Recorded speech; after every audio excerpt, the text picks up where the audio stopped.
Buscamos informar, escuchar, debatir, pensar, para acercarnos entre todos a la realidad. AM530 Somos Radio. Buscamos la verdad siempre. Me gusta la gente que cuando saluda te aprieta la mano con fuerza y sin dudas. Gracias a vos, a todo el equipo, por hacerme muy feliz siempre. Gracias por hacer el mejor programa de radio por lejos de la Argentina y quizá del mundo. Quizá haya un programa mejor en China, no lo conozco, no lo sé. Un abrazo grande a todos, un abrazo Dani, larga vida a Siempre Soy.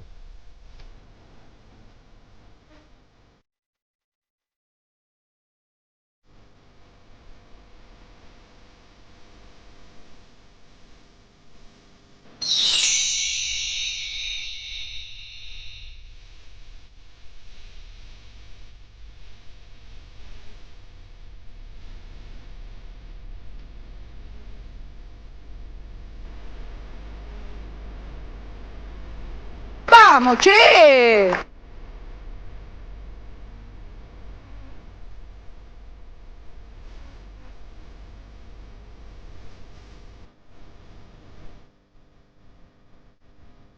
Diría Chabela, no me atosiguéis, señor Silvio Soler. ¿Qué sé yo? 10 horas, 3 minutos, tengan ustedes muy buenos días, bienvenidos a la edición de viernes de Siempre Soy, con el señor Soler a cargo de la operación técnica y la puesta al aire. Le hice una pregunta al llegar, lógica y obvia por algo que sucedió anoche, de lo cual me extenderé en un ratito. Nomás no pudo estar Soler en la fiesta que se vivió anoche en el Movistar Arena, pero después hablamos del asunto. Hasta el mediodía estaremos aquí en AM530, en la radio de las Madres de Plaza de Mayo, tratando de sobrellevar esta realidad. Lo único bueno del día viernes es que aflojó un poquitito el frío, al menos acá, sí, ¿no? Al menos acá en la ciudad de Buenos Aires. Sabemos que esta radio, por suerte, se escucha en muchos otros puntos del territorio nacional, donde la siguen pasando mal con el frío, donde además la motosierra les cortó el gas, porque la libertad es así, ¿viste? La libertad avanza y corta cosas, te corta el gas.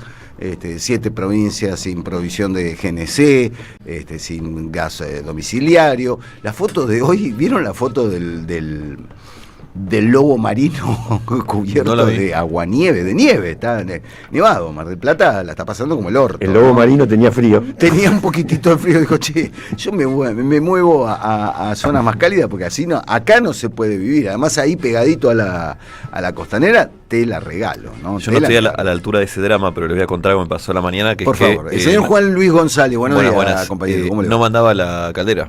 No. Y tuve que tomar una decisión. Era o encaraba todo el día sin bañarme, sí, o desafiaba a los límites. Pero la ducha fría es muy buena para la circulación, Juan. Esto es lo que te diría un libertario, ¿no? Bueno, bañate con agua fría, que es bueno para la circulación. No, lo hice, no sé si fue bueno para la circulación, pero... Yo te digo que con este frío no bañarse no me parece un pecado. Bueno. Yo sé que van a opinar mal de mí. ¿Cuántos días? No, solamente el invierno. Hasta octubre. Son que solo dura 3 meses, claro. Si igual el olor no se nota porque estás tapado por capas. Eso es lo que ustedes creen. Por capas de ropa. Buenos días, Emilia Raciati. ¿Cómo le va? Buenos días, ¿cómo les va? Gracias por su presencia. Qué bueno que aflojó el frío.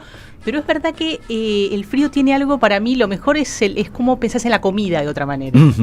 Nada te cae pesado, estás pensando todo el tiempo en hidratos de carbono, en guisos, en pasta. Sí, sopas, ¿no? Sopas. Eso me parece lo mejor. En vinos. En vinos, claro.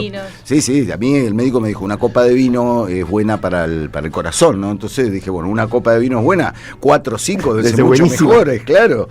Si una es buena, 10 son buenísimas.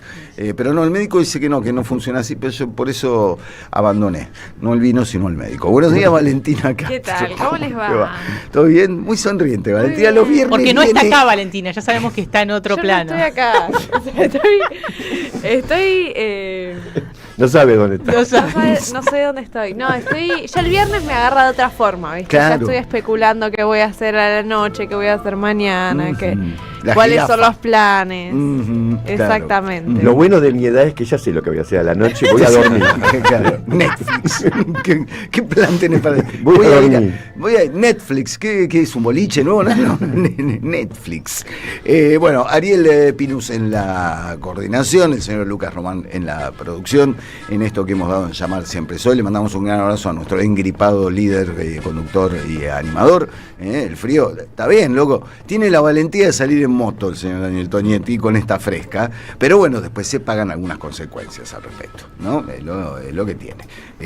Pero bueno, trataremos de cuidar el boliche de la mejor manera posible o hacer lo que podamos con este asunto que tenemos entre manos.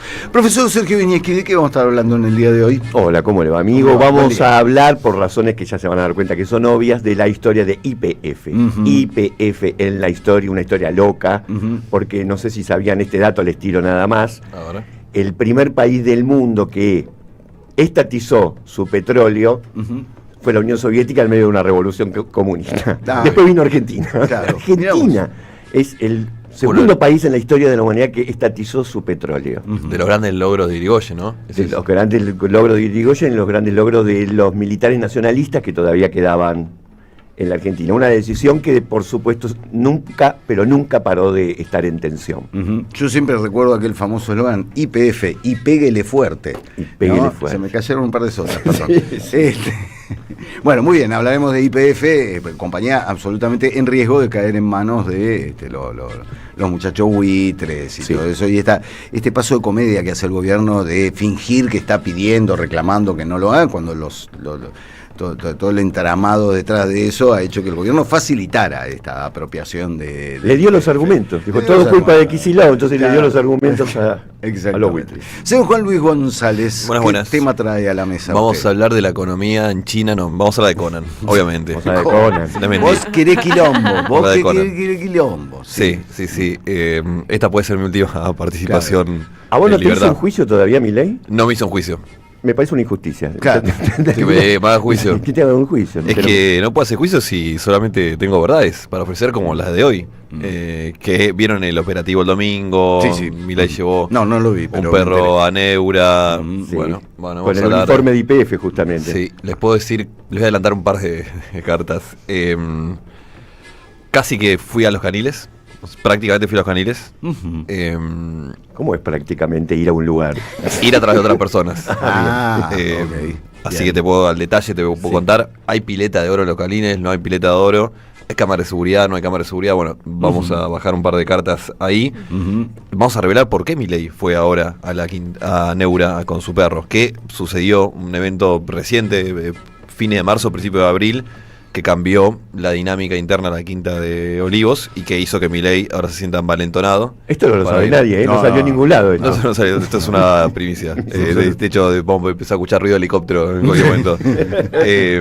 Así que, bueno, quédense porque ahí de nuevo parece que estamos hablando de los perros de Milei o de animales, estamos hablando de la estabilidad presidencial, su conexión con el mundo místico. No es una anécdota, nos quedamos con la boludez de los perros, no, tiene mucho que ver. A esa parte de la familia que a uno le da contención, le quiero dar las gracias, aunque no le guste, a los periodistas roñosos, a los hijos de cuatro patas, que no se bañan, claro. No se escuchó. a Milton, Qué grande, esto es cierre de campaña del 23. Igual que no te haya hecho juicio, yo coincido con la frase que le escuché al gran Carlos Zulanowski, leyenda radial y del periodismo, cuando Milei insulta a un periodista de la manera en la que insulta y amenaza, nos está amenazando a todos. Claro. ¿No? Aunque no personalice, aunque esté personalizando en aquel o esta o ella o él, es una amenaza a todos. Sí, a la disidencia, ¿no? Claro, ya. ¿A quién? A Cuneo. Emilia Raciati, nuestra culturizadora de los viernes, que siempre viene con sus libros, que siempre te deja un consejo, te deja anotando una listita. ¿Qué traemos hoy? Vamos a hablar de la idea de perder, de la pérdida, pero no voy a hablar de la idea de la derrota digna, de perder con dignidad, no, nada de eso, el elogio de eso no, para nada.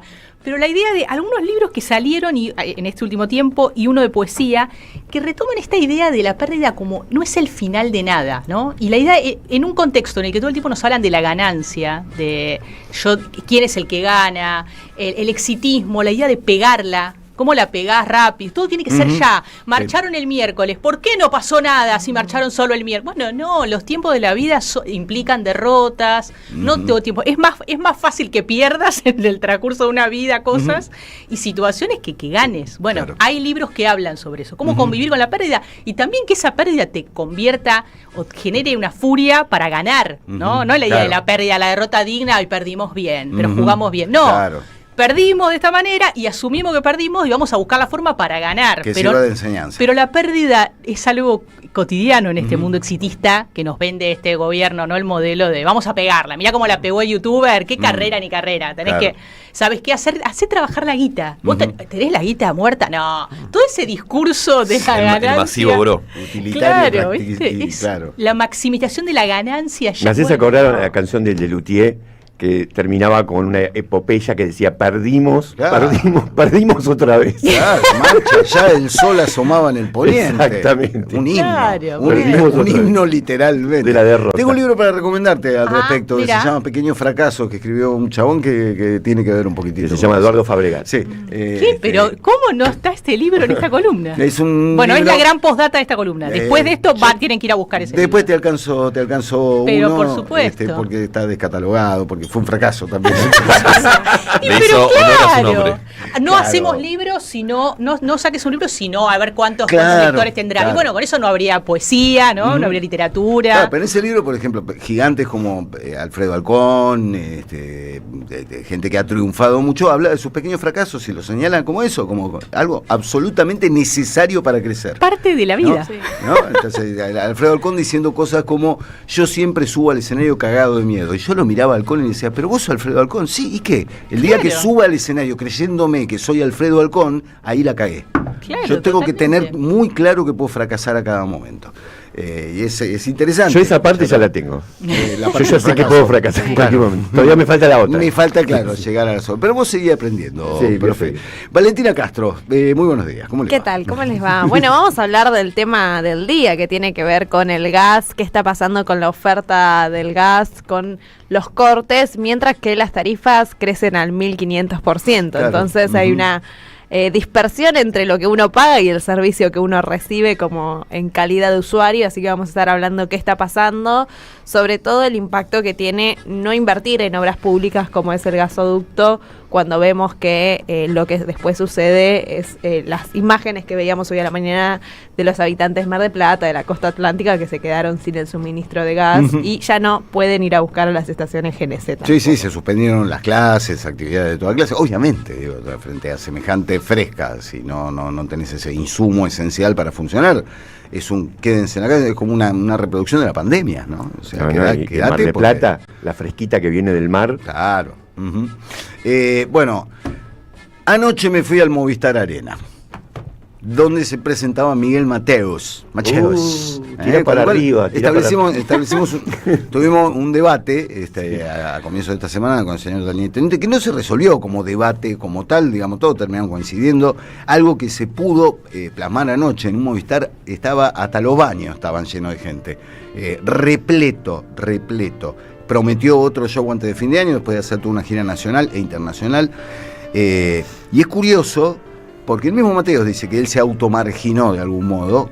En la nota que hizo Jumber Vera Rojas el otro día, dijo con bastante honestidad, dice: si yo partir de huevos y rocas vivas, sí, es cierto, dejé de escribir letras con cierta conciencia social o con cierto retrato de Argentina. Pero la verdad es que yo con Rocas Vivas la pegué, me fui de gira por Latinoamérica, estuve fuera del país haciendo un montón de cosas y no me parecía que podía escribir de la realidad argentina cuando no estaba viendo la realidad argentina. Y eso me parece un rasgo de honestidad importante, de un tipo que para mí ha tenido sus vaivenes, lo contamos acá, un par de anécdotas sobre el comportamiento interno hacia su banda de Mateos. Pero hay un rasgo de honestidad que hay otros que no tienen. Hay otros que no tienen, que están por ahí con un lifestyle bastante diferente a lo que intentan retratar en sus canciones. Un estilo de vida, señor. Yo siempre le voy a reconocer que él fue con el grupo SAS, el grupo soporte de Queen, cuando vinieron en el 81. Y le tiraron de todo, pobrecito. Y sí. Miguel como Federico Moura, como Miguel Abuelo, se convirtieron en grandes contorsionistas al salir al escenario, porque era habitual que el público de rock argentino, en Barrock, en Prima Rock, en esos grandes festivales, con sus chalecos de jean recortados y un enorme símbolo de la paz pintado con virome en la espalda, después ejercían esa paz tirándole moneda, naranja, choclos a todo aquello que no les gustara, que era generalmente esas bandas que estaban impulsando una renovación sonora y estilística, Los Abuelos, Virus, Mateos, ¿no? Entonces Miguel fue un experto en eludir toda clase de objetos voladores, y no está, me parece, reconocido como una de las figuras esenciales del rock argentino, porque él un poco se corrió por ciertas actitudes, porque se fue por Latinoamérica, por esta anécdota de que se fue 5 años a vivir a Estados Unidos y volvió a la mesa de Mirta y hablaba medio como un yankee, y uno decía: Miguel, dale, déjate joder, si sos de Liniers, hermano, pero anoche quedó plasmado en un concierto de 2 horas en los que Miguel Mateos se concentra en su etapa 1981-1985, cosa que yo agradezco especialmente porque es lo que más me gusta de Miguel Mateos. Tiene un show de la hostia. Suena bien.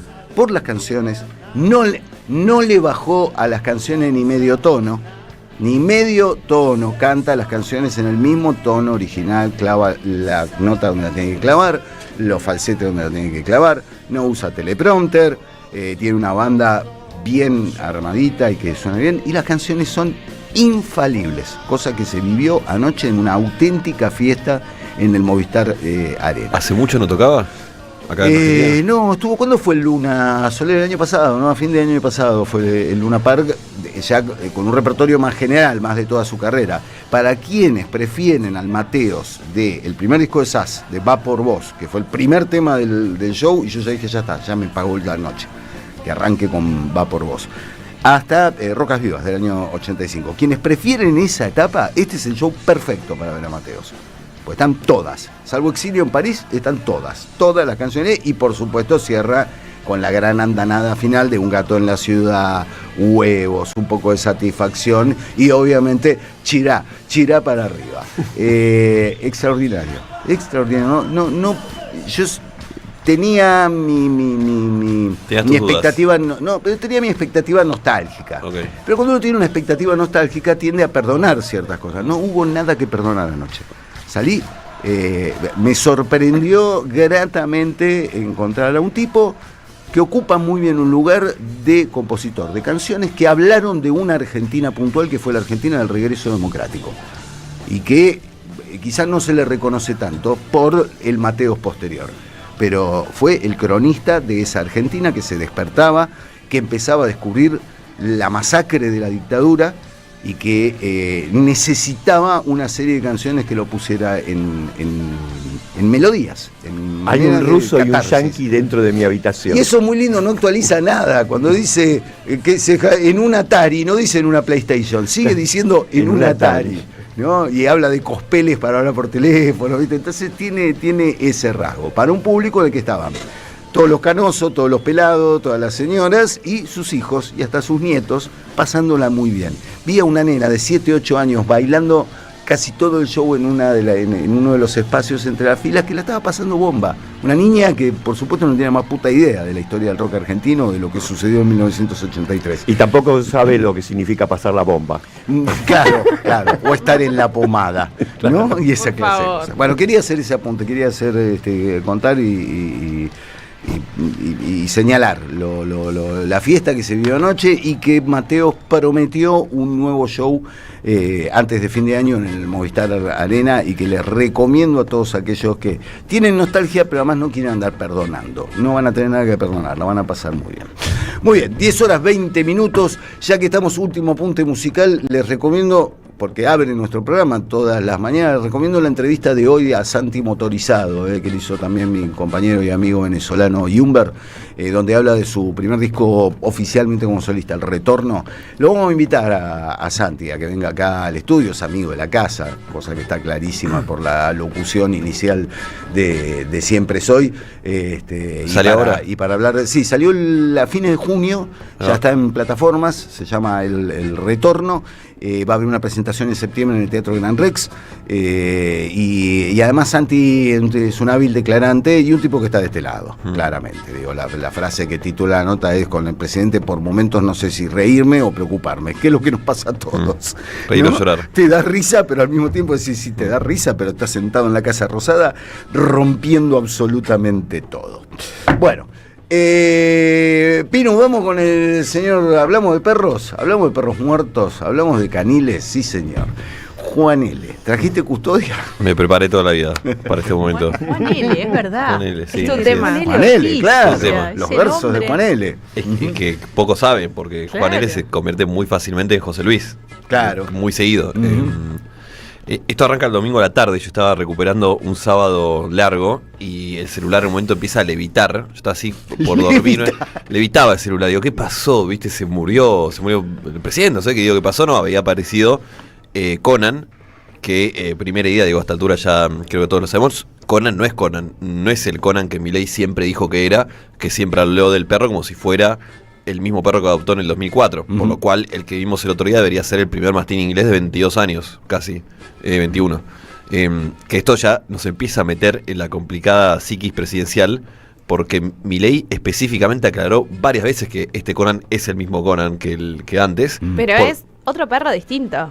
O sea, Porque es se otro ve perro. que es otro perro. Uno a simple vista se puede dar cuenta. Bueno, eso para vos. No sos sabía una que tenías simple tan mortal. clara la fisionomía de Conan. No, igual sí, porque de Conan que Porque tuvo... hay fotos de Conan. Claro, Conan Del tuvo verdadero. una cuenta de Primer Libertario en 4 Ahí va. patas, Conan Milei, y ahí subía fotos Milei, y uno, como bien dice Valentina, comparás la foto y no te cierra. Bueno, eso podría ser para nosotros los mortales, porque tal cual Karina Milei está convencida, en su currículum esotérico, entre sus habilidades está los registros akáshicos, que es literalmente la creencia de que la vida presente se explica por vidas pasadas, entonces cree en la reencarnación. Mamita. También lo cree así Celia Melamed, la medium de Milei, que de hecho ha contado, ella estaba en el momento donde llegan los 5 clones de Estados Unidos, de la empresa Perpetuate, para la cual Milei paga $50.000, y uno de ellos 5 va al tacho de comida de Conan. Y cualquiera podría haber dicho, es su cachorro que tiene hambre y quiere comer, no así para Milei, que para él fue la prueba de que Conan 1 había reencarnado en Conan 2, por eso conocía dónde estaba la comida. Claro. No tiene que ver con que olió que había comida y fue para ahí, ¿no? Para nada. El que vimos el otro día era Conan 2, pero yo me quedé pensando en estos días, digo, tiene que haber algo más, porque ¿por qué muestra ahora los perros? Al perro, en verdad. ¿Por qué muestra ahora al perro? En toda una conversación y un paso de comedia muy extraño, porque a lo largo de toda la nota repetían todo el tiempo él, Karin y Tronco el chiste de... Chiste no tan chiste de... ¿Vieron que existe Conan? O sea, esa frase la dijeron 10 veces a lo largo de la nota, ¿eh? Che, ¿vieron? Acá está, lo estoy tocando, va para allá, va para acá. Que ya de base estamos hablando de algo raro, ¿no? De que no sé si nos podemos poner de acuerdo en la misma realidad Si tenés con que el presidente. ratificar la existencia tanto de algo, es que no hay. Es que ahí vos estás escondiendo. Bueno, ¿quién podría testimoniar lo que estaba escondiendo Javier Milei? El embajador de Francia, que Milei lo enarbola como testigo de lo llevé a los caniles y él vio a los 5 perros. Primera idea, los caniles, hay mucho misterio con los caniles de Milei. Es este quincho reformado que había hecho Macri. Tiene, o sea, no es un lujo, no hay piletas, no hay una televisión 8K. Sí hay un sistema de rejas bien diseñado que tiene para conectarse entre sí a los 4 jaulas. Primer dato, las 4 jaulas. Aunque rara vez se usa, pues son grandes los perros y son bravos. Cada uno tiene lo básico, ¿no? Comida, agua. Sí tiene un sistema como una cama metálica diseñada para que los perros no duerman sobre el piso, son perros grandes. Tienen cámaras hacia adentro, eso podría llegar a ser una novedad, pero bueno, para Milei los perros son los hijos. O sea, hay cámaras 24 horas monitoreando a los perros. O sea que él desde su celular puede mirar todo el día a los Sí. perros. Claro. Exactamente. Me quedo más tranquilo. Quédate tranquilo. Tiene un aire acondicionado que funciona siempre. Estos perros tienen un nombre, pero los que no tienen la trompa muy larga tienen un problema con la respiración. Entonces, un golpe de calor los podría hacer muy mal y hay un aire funcionando todo el día a las 24 la horas. tarifa de luz, por favor. Sí, no se estaría poniendo las pilas. La estamos pagando. Javo, estamos pagando nosotros. Sí. Tiene, esto sí ya empieza a ser más llamativo, cada uno de los 4 jaulas tiene una salida particular a un patio particular, separado del resto. ¿Los perros se llevan bien entre ellos? No se llevan bien entre ellos. Ah, Perdieron el es hábito otro de tema. manada, como dice Milei. Que hay una cosa ahí de cómo los crió Milei, que de cuando llegan en mayo de 2018 los tuvo encerrados y encadenados en el departamento del Abasto y aparte no estaba nunca. Hay un episodio... Vos contás en el libro toda una escena de los palos en el... Sí, una cosa. sí, que cualquiera podría decir acá hay para una internación, ¿no? Pero bueno, Carlos tenía un sistema muy raro de polea de encadenado que un día sale mal y casi le morfan el brazo. Él mismo lo ha contado, le ha subido la foto, terminó en el hospital y aparte en un momento medio clave para lo que es un desarrollo de un perro, porque tenía como 2 años, es cuando cae la pandemia y lo mandan a una guardería separados y cuando se vuelven a reencontrar ya estaban grandes y estaban medio maniosos, especialmente cuando llega Milei, O sea, cuando llega Milei a los caniles es cuando más se ponen locos los perros. Y no me sorprende en absoluto. No, pero hay un tema también de relación filial y competencia. Igual son buenos, pero de hecho el otro día lo veían a Conan 2 o Clonan, hay cierto debate sobre cómo llamarlo. Y era un buenazo el perro. Capaz que tenía un Clonazepam. El perro. El perro. Está fino, perfecto. Chau, hasta el Chiste de lunes. salón. Gracias por todo. Bueno. Poné a Prince. ¿Qué más de los caninos? Los caninos tienen una salida cada uno a un patio particular. Cada uno de los patios tiene un árbol. O sea, hay 4 árboles con 4 jaulas para que vayan a jugar. Las condiciones de la vivienda de los perros son mejores que la de la mitad de la población claro, argentina. Si pusiera ese interés, ¿no? En el bienestar de aquellos a quienes pensar gobiernan. políticas de vivienda podría pensar a partir de las piensa, le dio los procrear, le sacó los procrear y se los dio a la policía. Todo esto salió un mango, No es una construcción así nomás, sale un peso todo esto. Esta es la primera noticia que les traigo, o sea, un viaje a los caniles de Olivos que que creo que no se sabe demasiado. Y la segunda es un poco más preocupante, porque la segunda, que es la razón por la cual Milei ahora sale a mostrar a Conan, nos trae grandes alarmas sobre la estabilidad presidencial. Porque la razón por la cual sale a mostrar a Conan, no sé si alguno se la puede imaginar, algo que sucedió entre fines de marzo y principio de abril, redoble tambores, ¿no? No pienso hablar. Ok. Decilo vos. Llegó, el surgimiento del peronismo. por él, resurgió algo, que es un nuevo Conancito.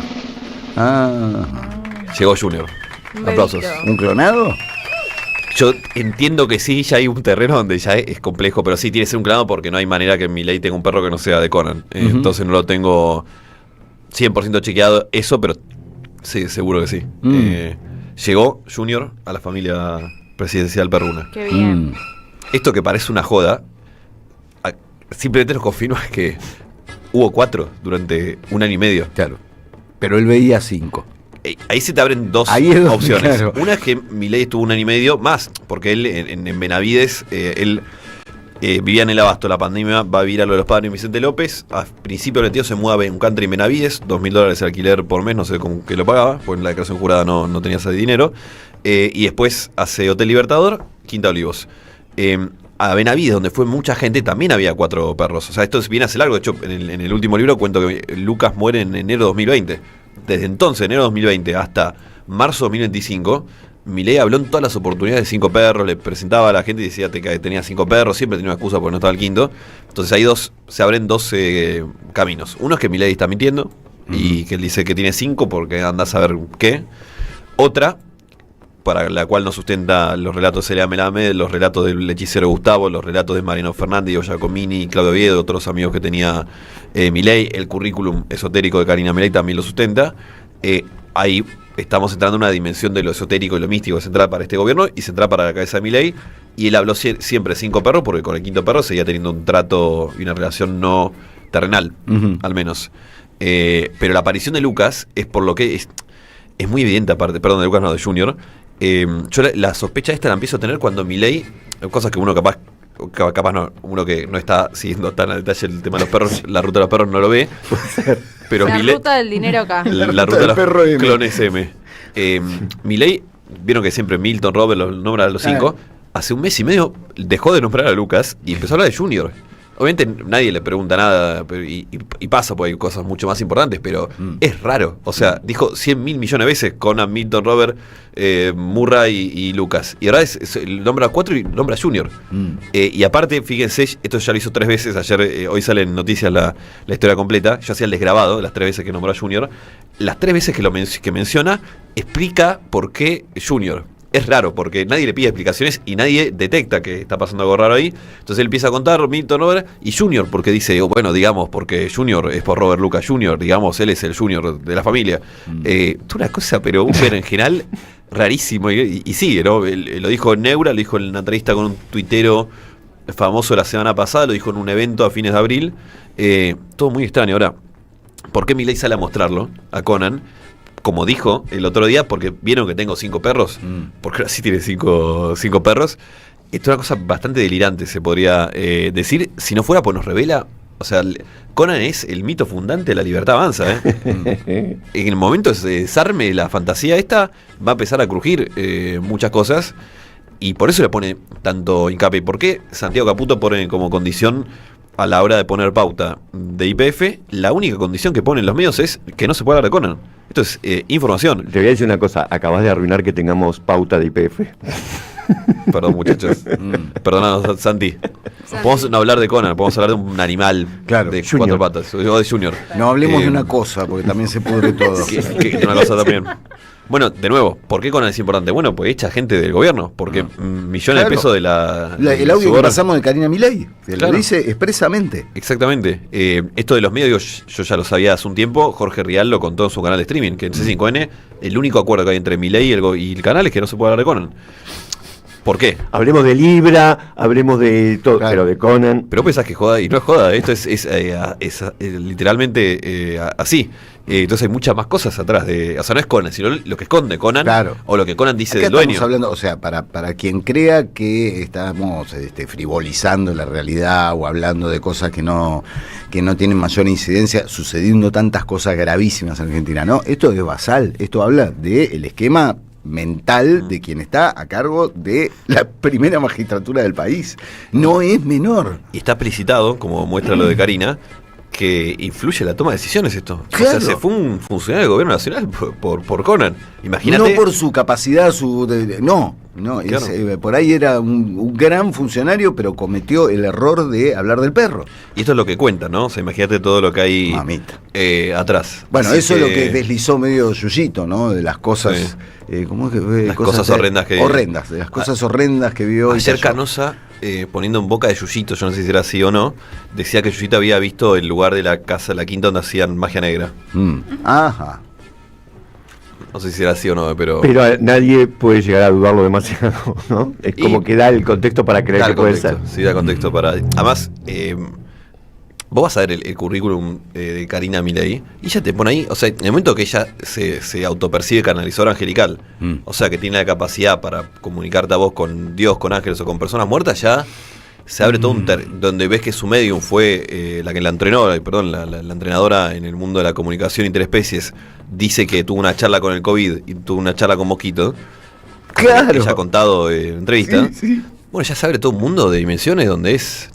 ¿Por qué Milei no dice la verdad el otro día? ¿Por qué no va en Neura y dice lo que él está convencido que es, acá está la reencarnación de Conan? Que eso es lo que él piensa. Sabe que no es... De hecho fue a tirar la ceniza de Conan a Mar del Plata, el otro sabe que no es Conan en cuerpo, pero él que cree que reencarnó. No lo dice pues sabe que sería difícil explicar y que ahí vos abrís una compuerta impresionante. Entonces todos prefieren, todos los que lo entrevistan, muchos que siguen el tema, prefieren encapsularlo y minimizarlo. Bueno, es el perro. Pero, macho, no tiene 22 años ese perro en manera. Además, como decía Valen, comparar la foto del Conan original. No es el mismo. No es el mismo, además rejuveneció. O sea, de la última foto. Tiene otro color, chicos. Tiene otro color. Bueno, el perro dice mucho, no dice mucho de este momento. Y bueno, felicitaciones a Milei, que amplió la familia. Yo no puedo dejar de preguntarme de tantas iniciativas de juicio político que hay, que varios legisladores tratan de llevar adelante infructuosamente. Las capacidades mentales de la persona que está a cargo me parece que son causal, tenemos lo son. sobradas razones para dudar de el estado mental del presidente, punto, loco, hay que decir las cosas como son, porque sí, claro, una persona que está convencida de todo lo que estás contando, por ahí no está capacitada para ser presidente. Y ni hablar de las acciones que está llevando a cabo. El tema es que no tenés los votos. Sí, claro, sí. Es un tema el tema son los radicales babosos, los peronistas tibios, ¿no? Igual es un precedente jodido, ¿no? Porque después viene otro gobierno al que se puede considerar popular y hay una acusación de locura o de estar mal de la cabeza y te voltean. Para darle la derecha a Milei, sí, nunca se pidió la democracia un psicotécnico para ser presidente. Que es un tema que yo creo realmente, más allá de Milei, para futuro, o sea, ya ahora no, pero el 27, yo creo que nos debemos, o sea, para sacar la licencia de conducir o para tener cualquier trabajo formal, tiene que ser un psicotecnico, y para ser presidente de la nación, no, es raro. Es raro. Es raro. Sí. Mismo un auto médico. O sea, digo, yendo a la historia, yo a veces pensaba, imagínate si hubiera habido un auto médico, cosas que piensa uno un domingo a la tarde, ¿no? Cuando Perón asumió la última presidencia y le hubiera saltado que le quedaban 6 meses de vida. En algunos países se hace, no sé, igual estamos filosofando en voz alta, ¿no? Pero ¿tendría alguna lógica más? Porque es el tipo de que dependemos 45 millones de personas. Sí. Bueno, y cuando murió Perón quedó López Rega, que era el antecedente del esoterismo, ¿no? El esoterismo, lo que le decían el brujo, y también decía que conectaba con Evita para poner ese espíritu en Isabel Perón. Bueno, pero acá la diferencia es que gobernaría López Rega. En la metáfora que yo la comparto, y además hay muchos, Menem también ha tenido alguna bruja, bueno, hay varios casos. Acá la diferencia es que uno gobierna López Rega y dos que López Rega, aunque cualquier gente que recurre al esoterismo, recurre como una fuente de consulta. Acá gobierna el esoterismo, no es que van, consulten en base a eso, deciden de ahí llegan los lineamientos del gobierno. Esa es la usina de lo que lees todos los días. Cierran esto, cierran aquello, le quitan atención, le quitan a la fundación de la hemofilia y las residencias de los hospitales, empezando por el Garrahan. Todas las decisiones que están haciendo pedazos la Argentina, que va a costar años volver a reconstruir, parten de una persona que claramente está psíquicamente desequilibrada. Podemos buscar las medias tintas, la tibieza, pero no. O sea, de esa usina, de esa clase de pensamiento, de esa postura frente a la vida, están surgiendo las decisiones que están destruyendo la vida de millones de argentinos. Yo te problematizo algo que es medio jodido de aceptar para nosotros, pero toda la inestabilidad a nivel electoral a Milei le jugó a favor. Sí. O sea, mucha gente no es que lo votó a pesar de eso, se lo votó justamente por eso. Se necesita, frase escuché, pero 50 veces, necesitamos, solo un loco nos puede sacar de esta situación. Claro. Que la nueva derecha la tiene, Trump recontra juega con eso. Entonces, la paradoja, yo en La Fuerza del Cielo pongo una encuesta a mi abuela de la cabeza de junio del año pasado, proyección de su niño de Georgieta, que les da que Milei tenía en esa encuesta un apoyo del 45%. Ellos todos los meses hacen como una pregunta bonus y ese mes será: ¿le dejarías a tu hijo sí o no a tal candidato? Y Milei, en la encuesta que sacaba 45% de apoyo, sacaba 12% de le dejaría a mi hijo. Claro. Entonces, lo que me da la pauta es que hay 33% de las personas que lo votaría o lo votó, pero no le dejaría cuidar al hijo. Claro. Entonces, un berenjena. Además, eso, viste, siempre solía ir a la par, ¿no? Esa idea de no votaría, una idea muy extendida teníamos, no votaría a quien no le dejaría a mi hijo, mi casa, mi auto, una típica encuesta. Bueno, ahora se dio vuelta. O sea, es un activo que el tipo sea no sé, inestable, violento, pongámosle la palabra que quiera. Habla del momento de descomposición del mundo. Bueno, es viernes, no lo quiero deprimir más. Claro, sí. Felicitemos a Milei. Sí, Javo, que ahora tenga 5 perros, solo habla que antes tenías 4. Tenemos un tema ahí, la matemática altera el orden de los factores. Pero bueno, felicitaciones a la familia Milei. 10:40, disculpen si les estamos cagando el viernes, pero es lo que hay. Por suerte, no hubo foto en el balcón ayer, pero sí hubo una foto de abrazos entre Luis Ignacio Lula da Silva y Cristina. Se produjo ayer el encuentro.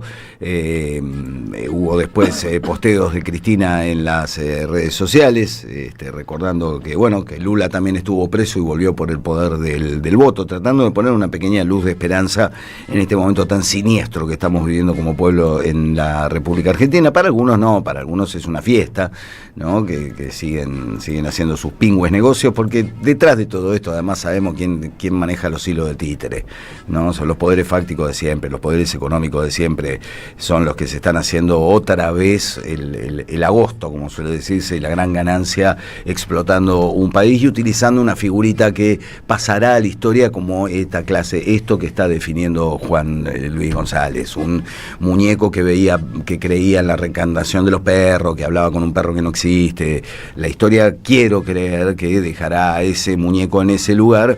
Y bueno, y habrá que señalar una vez más quiénes son los verdaderos dueños de la batuta, quiénes son los que definen los destinos y quiénes están condenando a la miseria a millones de argentinos. Dicho esto, señor Silvio Soler, ponga usted la musiquita, porque queremos agradecer nuevamente a la comunidad de la 530, que ya es una realidad, porque con el esfuerzo que han puesto todos ustedes, estamos construyendo, cimentando este medio donde se pueden hablar estas cosas.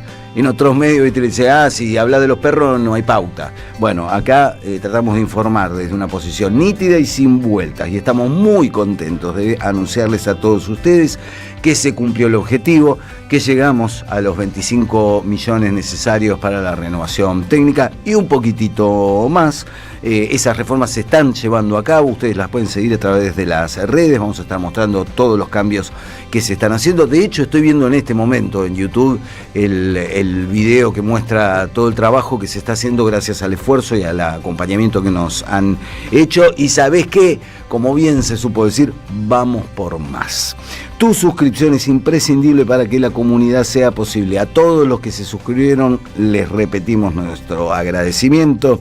A los que todavía no lo hicieron pueden entrar a la página de la 530 para sumarse a la comunidad, porque además con la suscripción van a poder acceder a entradas de teatro, entradas a recitales, invitaciones a charlas, descuentos en productos y comercios, toda una serie de gestos de devolución que tratamos de hacer hacia nuestros oyentes. La Radio de las Madres te necesita. Suscríbete, acompañanos, entra a www.am530somosradio.com. Podés cliquear en Asociate, en el banner que te lleva a la página de la comunidad, elegir la suscripción que mejor se ajuste a tus posibilidades, apretar el botón de unirse y listo, sos parte de la comunidad 530. Hay un alias que es muy sencillo, Radio AM 530, y cualquier información extra que quieran aclarar, tienen la dirección de mail info@am530somosradio.com. Y a los que no, porque la están pasando mal, como tantos miles y miles y millones de argentinos, que estén del otro lado, que nos presten su atención, que nos presten su orejita, que corran la bola de que acá se dicen las cosas como hay que decirlas, de que hay pluralidad de voces, de que hay diversidad de voces.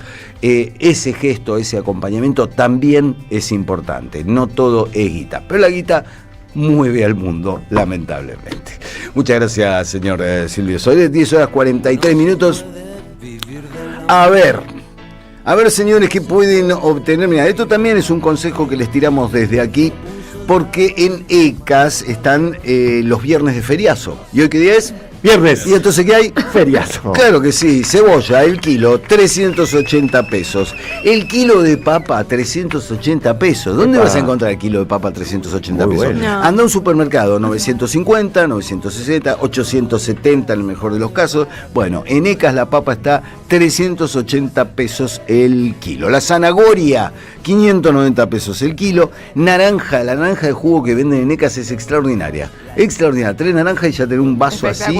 Extraordinario y muy rico. Yo tengo que hacer un upgrade de mi juguera porque tengo una que me compré en los chinos. Sí. Viste que es tipo manual. Claro. Muy sí. low cost. Sacás brazo. Sacás brazo cada que tenés que vos darle. Sí, no, muy humilde. Claro. Mirá que hay exprimidoras eléctricas muy baratas. Muy por ahí te duran poco, pero son tobaras, ¿no? Pero bueno, también es una forma de decir, estoy en el gym haciendo. Sí. ¿No? Con las naranjas de ECAS, obviamente. Extraordinario. Bueno, la batata, 590 pesos el kilo. Tomate redondo, kilo 900. Ayer lo vi a 1.790 en un supermercado, el kilo de tomate redondo. 900 pesos en ECAS. La cebolla de verdeo, kilogramo, 1.950 pesos. El queso cremoso Mar del Plata, viene medio fresco porque Mar del Plata, 6.400 pesos el kilo. Y atenti, atenti, volvió el 40% de descuento con cuenta DNI del Banco Provincia todos los días de julio. Vamos, Axel. No de Julio Iglesias. No de Julio. Basta con esos memes. Basta. Igual este año Recién arrancó Julio, estuvo ingenioso. Este año arrancó ingenioso, porque vino con la facha de siempre con Bullrich. Yo aplaudo a ese. Tiene su gracia. Pero sí, son medio agotados. Me gusta que están empezando a surgir muchos memes con Julio Cortázar. Que es como una variable, y además Cortázar en corazón siempre, ¿no? Bueno, y además tienen obviamente la miel pura agroecológica Yuquería, 4.500 pesos, y la mozzarella matria, el kilo, 10.500 pesos. Dense una vuelta por Serrano 461, Díaz Vélez 3761, Arana 293 en Monte Grande y Monseñor Bufano 2201 en La Matanza. Las redes de ECAS, @somos ECAS. En breve volveremos a Serrano a hacer una transmisión donde hicimos 2 transmisiones que fueron extraordinarias. Nos vamos a tener que acomodar porque está renovadísimo el local de Serrano. No sé si pasaron comemos un quesito de paso. Tiene góndolas, tiene un espacio de fiambrería genial. Un espacio de fiambrería con atención. Muy bien los fiambres de ECAS. Sí, muy bien están. Total. Pero bueno, nos acomodarán en algún lado, pues siempre nos reciben con mucho amor la gente de ECAS, a quienes es un orgullo poder acompañar. Como también nos da orgullo recomendarles a todos ustedes la colección de latas Yerba Mate Compañera de Perón, con 4 modelos bien peronchos, para que en cada mate te acuerdes de qué lado de la mecha te encontrás. La yerba además riquísima, es la yerba con secado natural barbacoa, como la de antes, y tiene un sabor y aguanta, ¿viste? Llenás el segundo termo y sigue teniendo sabor, aunque parezca lavada la yerba. Clave eso es fundamental. Sí, clave. Fundamental. La yerba que viste que se convierte en un caldo donde flotan 4 palitos. No, la yerba de Compañera se la banca un par de termos y un poquito más te diría. 4 modelos para que las colecciones, porque tenés la colección completa o elegir la que más te guste. Tenés el clásico de clásico, Perón y Evita, tenés Néstor y Cristina, tenés Eve, nuestra querida Eve Bonafini, junto a Juana Zurdo y del otro lado de la latita, y el modelo historiador, el modelo Wisniewski, que viene con San Martín y Rosas. Por ese vas a Puan, quedas como un campeón. Exacto. Y te preparás unos mates, y el mate, viste, el amargor del mate te llama a acompañar con alguna dulzura, y ahí es donde podés acompañar los mates con unos alfajores Pocho, el alfajor del general, que como bien alfajores dice... Pocho. ¿Te comes uno? ¡Te clavas 8, papá! Claro que sí, en sus 4 sabores: chocolate dulce de leche, chocolate blanco y frutos rojos. Los podés encontrar en todos los Perón, Palermo, San Telmo, Córdoba, Lanús y Madrid. Por si te andan por ahí, que está anclado no en París, sino en Madrid, te vas a Perón y te sentís nuevamente en Argentina. No te lo pierdas, campeón. Pero claro que no. Además, vayan a los Perón, se come muy bien, atienden muy bien, y además cada media hora, 40 minutos se entona la marcha con el pecho henchido de orgullo. Pueden seguir a Perón en la cuenta de Instagram, @Perón Restobar. Muy bien, 10:49. Estamos haciendo siempre eso y hasta el mediodía aquí en AM530. Tenemos colaboradores ilustres como el señor Mark Knopfler, gran guitarrista de extraña técnica sin púa, que trabaja en exclusiva para Valentina Castro. Lo que no trabaja es la oferta de gas, básicamente, ¿no? Porque no estaríamos teniendo... En ECAS hay ofertas, en gas hay ofertas, hay muchas ofertas y demás, pero no tenemos gas y ese es un gran problema. Hoy Mar del Plata amaneció otra vez más sin gas. En parte porque el gobierno nacional frenó la construcción de... ¿Se acuerdan eso que era el gasoducto? Que estábamos hablando hace como un montón de años del gasoducto. Sí. Bueno, como el gobierno frenó la construcción del gasoducto de la costa con un 80% de avance que ya tenía la obra, estaba ahí al borde de la inauguración y la frenó. Eso hace que también no haya oferta de gas en todo lo que tiene que ver con las zonas aledañas a la costa atlántica, ¿no? Lo cual provoca básicamente que los usuarios de Mar del Plata están desde ayer, en el mejor de los casos, sin suministro de gas. Muchos lo que empezaron a hacer es darse de alta ellos mismos, lo cual es una acción ultra peligrosa porque tenés que esperar que la empresa o Camusi venga y te dé el alta. Y ya los usuarios de Mar del Plata empiezan a hacerlo en sus propias casas, lo cual no está recomendado y ponen en seguridad también su vida. Y acá hay una cuestión central que tiene que ver con que, bueno, dice, bueno, estoy pagando tarifas bajas, entonces el suministro no es tan bueno y demás. No es lo que está sucediendo porque en la era Milei las tarifas subieron casi un 1500% en términos de gas, ni hablar de electricidad que fue mucho más. Pero sin embargo los sistemas aún no responden. Con la última actualización tarifaria, la factura de gas promedio en el país ya ronda los 50.000 pesos en junio. Hay zonas donde superan los 100.000 pesos para los distintos tipos de usuarios segmentados. 70 le vino acá a Ariel Pinus, lo cual es un escándalo, ¿no? Te estoy hablando de un ticket promedio de 50.000 pesos de gas en junio. 70.000 pesos le vino a Pinus. Un bono de jubilado le vino congeladísimo del año pasado. Un bono.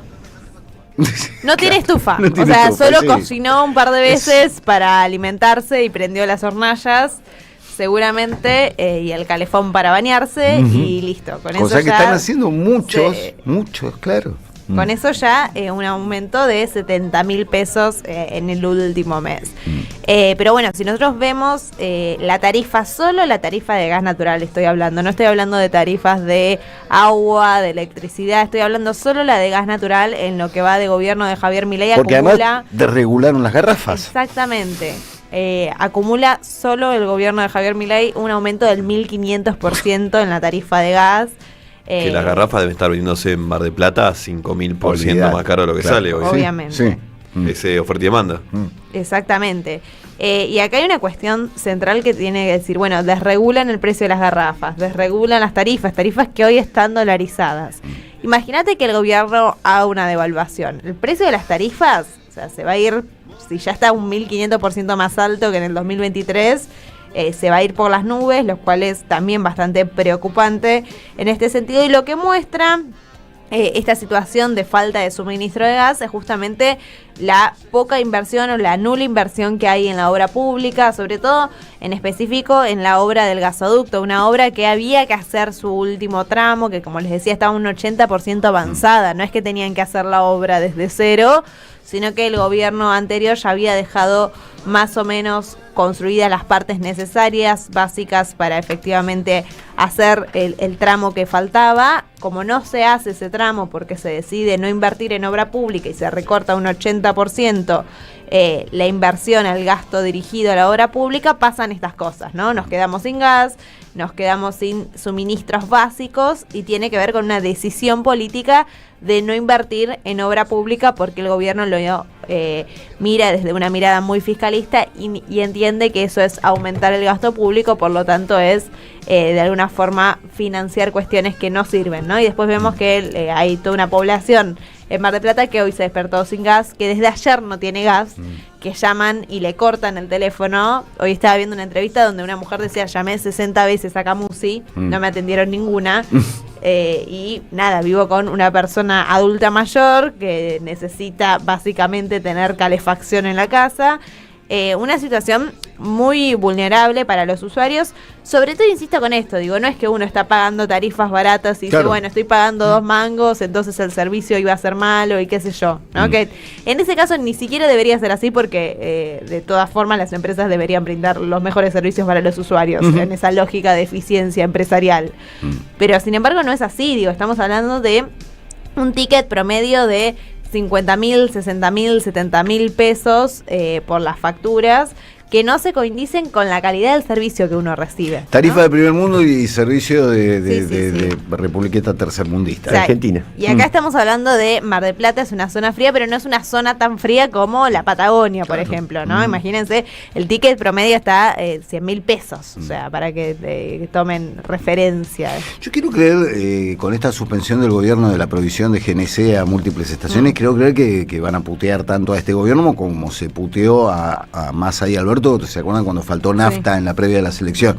Curiosamente, en la previa de la selección hubo alguna cuestión que hubo colas en las estaciones de servicio para cargar nafta. ¿no? Quiero creer que va a haber una indignación popular idéntica, porque acá hay una decisión expresa del gobierno de seguir suspendiendo la venta de GNC durante otras 24 horas. Sí, ya es el segundo año igual de este gobierno que hace cortes en las industrias y estaciones de servicio que cargan GNC. Esto a su vez requieren que haya una mayor asistencia de GNL, del gas natural licuado, que viene en buques, ¿no? Y una interrupción del envío de gas a países limítrofes. Esto es porque no tenés gasoducto terminado. O sea, si el gasoducto estaba terminado, la obra del gasoducto generó dos cuestiones principalmente. Que vos ya no necesites importar tanto gas y que vos empieces a exportar ese gas que antes necesitabas importar. Es decir, dio vuelta la balanza comercial y es algo que ellos no lo interpretan de esta forma y vemos que los impactos son negativos para la población que se le corta el suministro de gas en los días más fríos de esta ola polar que estamos viviendo. Muchas gracias, Valentina. Antes de ir a la... sí, dale.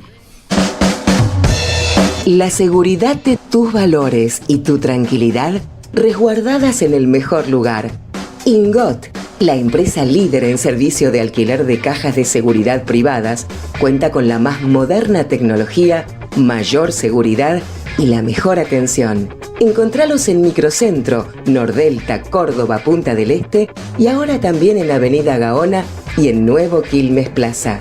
Más información en www.ingot.com.ar. Me gusta la gente.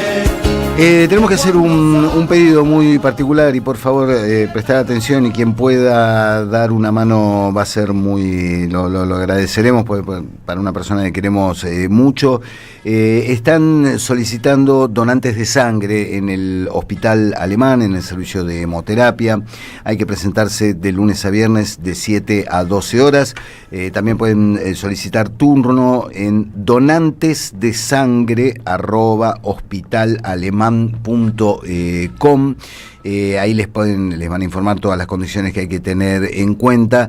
Hay que presentarse a nombre del señor Ernesto Cherkis, que para una internación que está atravesando y un soporte transfusional necesita donantes de sangre. Así que nada, este pedido solidario que lanzamos al éter en un momento difícil que está pasando una persona que queremos mucho, que hemos tenido muchas veces diálogo aquí en el aire de la 530, repito, de lunes a viernes de 7 a 12 en hemoterapia, en la planta baja del Hospital Alemán, ahí en la avenida Pueyrredón.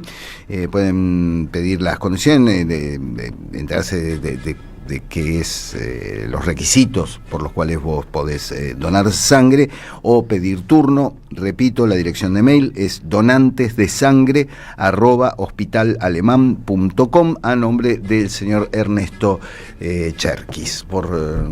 Quien pueda dar una mano, donar sangre. Cuando uno goza de buena salud y aun cuando no existe una urgencia, donar sangre puede salvar una vida. Y también, y muy importante, no solo donar sangre, donar plaquetas es aún más importante, porque las plaquetas no se tiene tanto en cuenta la donación de plaquetas, y para personas que sufren de afecciones de la médula es realmente una situación desesperante. Conozco una situación cercana de alguien que está pasando un muy mal momento con un hijo, que es la peor situación que podés vivir. La donación de plaquetas es también un tema que no está tanto en la agenda y que es realmente necesario. Toda vez que uno goza de buena salud, es un gesto humanitario, es un gesto que realmente no cuesta nada. Donar sangre, donar plaquetas, te clavas un desayuno después y recuperás de inmediato lo que donaste, y estás ayudando mucho a gente que está pasando momentos realmente espantosos. Así que eso, si pueden, corran la bola. En el Hospital Alemán solicitan donantes de sangre para el señor Ernesto Cherkis. Vamos a hacer una pequeña pausa y volvemos al aire con Siempre Soy. Gracias. AM 530. Somos Radio.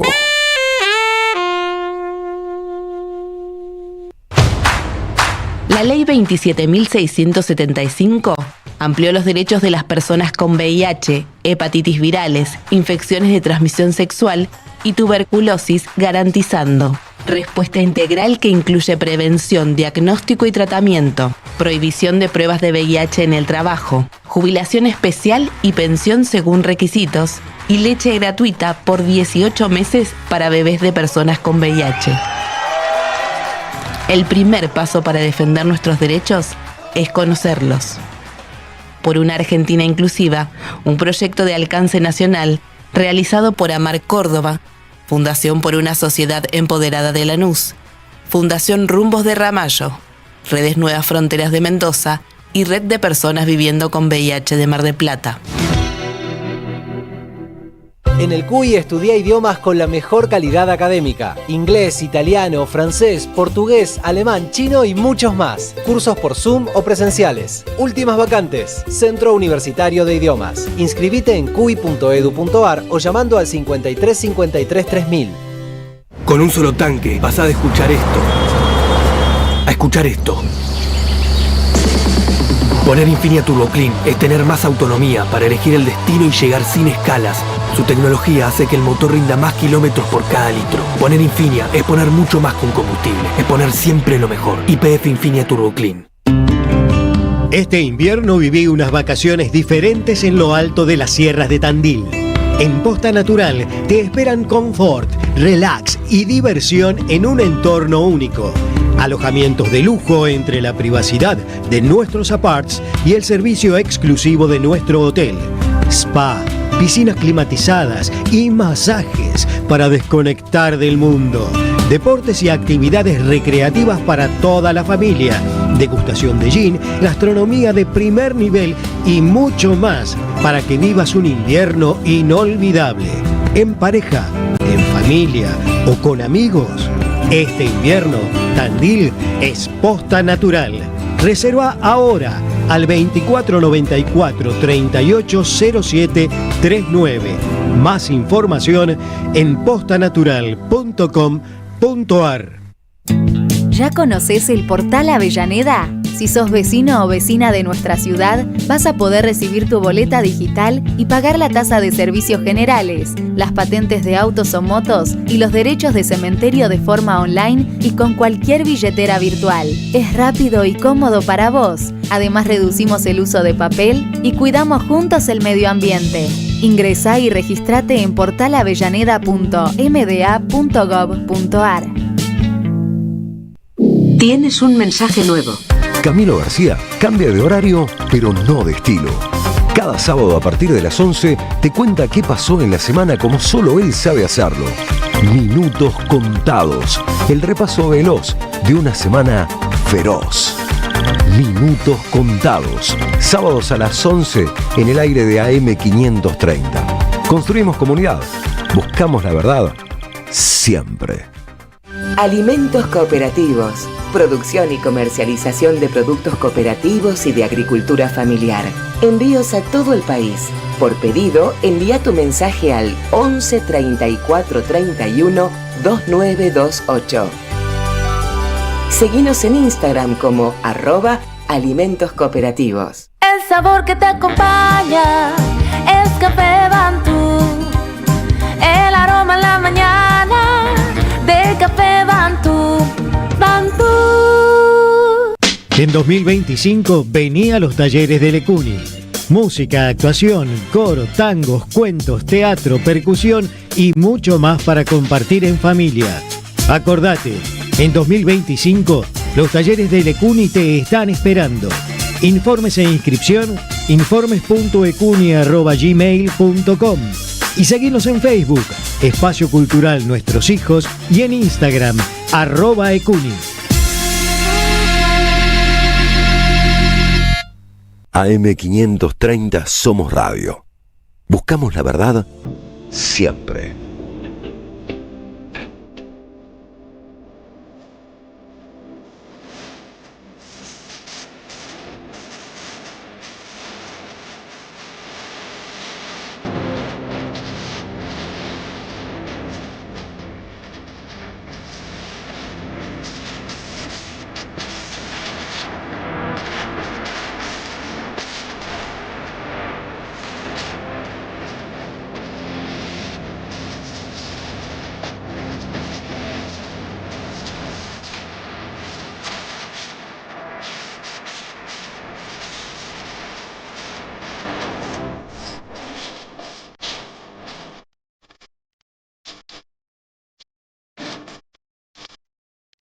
La máquina del tiempo, la máquina del tiempo, producido en serie para alta tensión, tip top, volt tops, llevado a y péguele fuerte. Esto que acaban de escuchar es una publicidad IPF, una empresa petrolera. Es hermoso, es hermoso.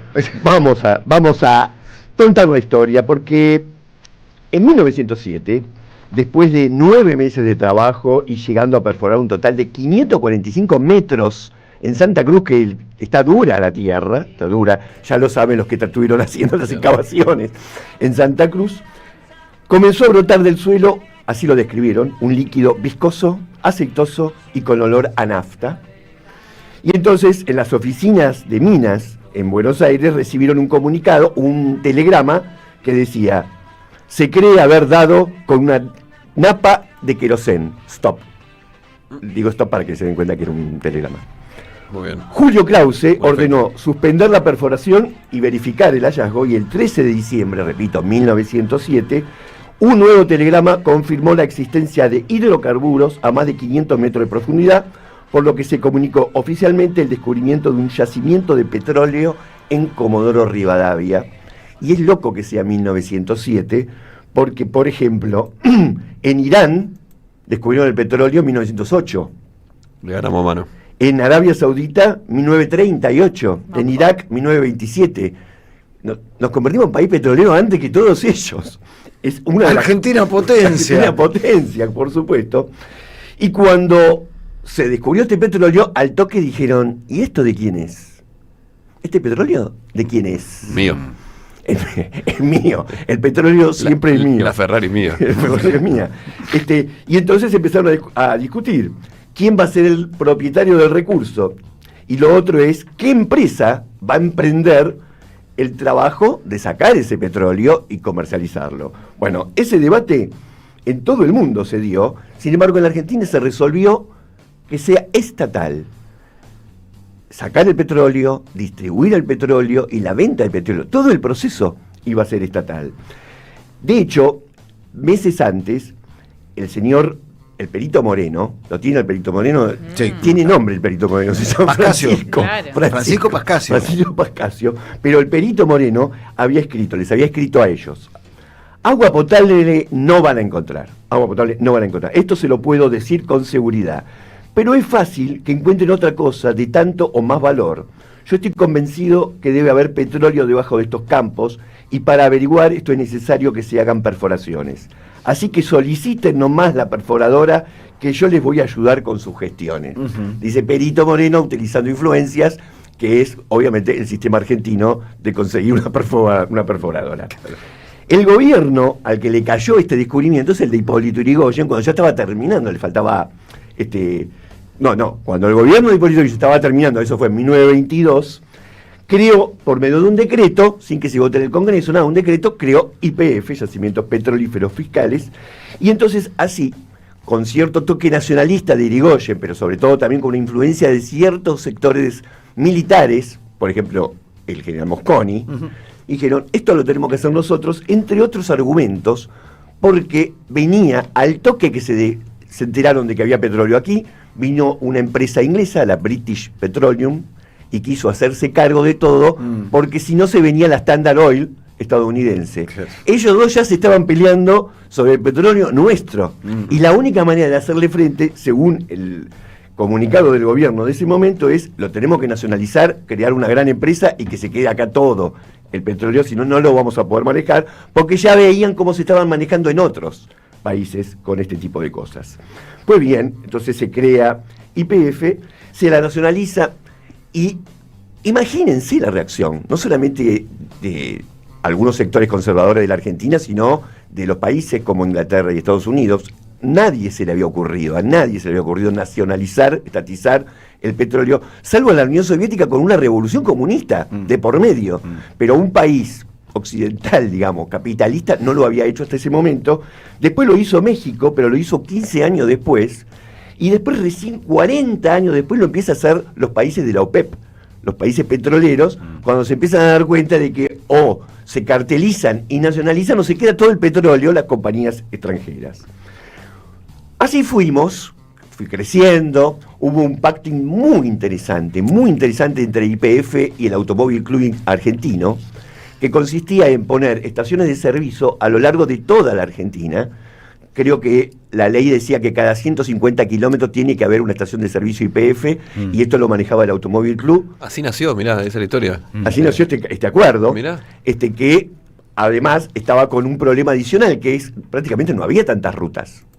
Y no había tantas rutas porque tampoco había tantos autos y tampoco había tanta facilidad para cargar nafta. Vos podías tener un auto, pero no podías ir a cualquier lado, salvo que lleves varios bidones de nafta. Bueno, acá hay todo un proceso que genera una especie de fenómeno de integración territorial gracias a YPF y este acuerdo con el Automóvil Club Argentino.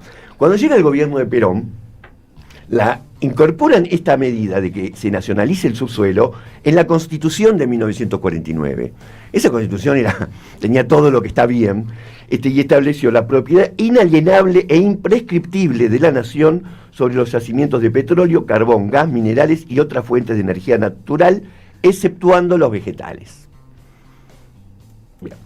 Frondizi, llega el gobierno de Frondizi, sabemos que hubo un golpe en el 55, pero no estoy hablando de historia, estoy hablando de la historia de YPF. Frondizi, durante el gobierno de Perón, había denunciado los acuerdos que había hecho Perón con la Standard Oil.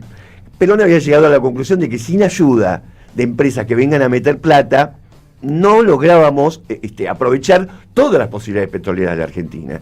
Y Frondizi se ubica a la izquierda del peronismo y escribe un libro que llamó Petróleo y Política, que es un libro en el que defendía la soberanía del petróleo, criticaba y denunciaba al peronismo por hacer acuerdos con la Standard Oil, y al mismo tiempo lo transforma a Frondizi en una figura muy conocida a nivel nacional, con muchos nacionalistas defendiendo su postura.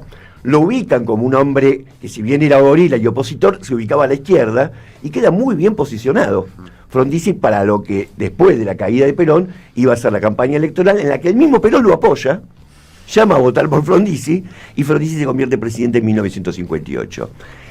Cuando gobernó Frondizi, ¿hizo lo que había escrito en el libro? No hizo lo que había escrito en el libro.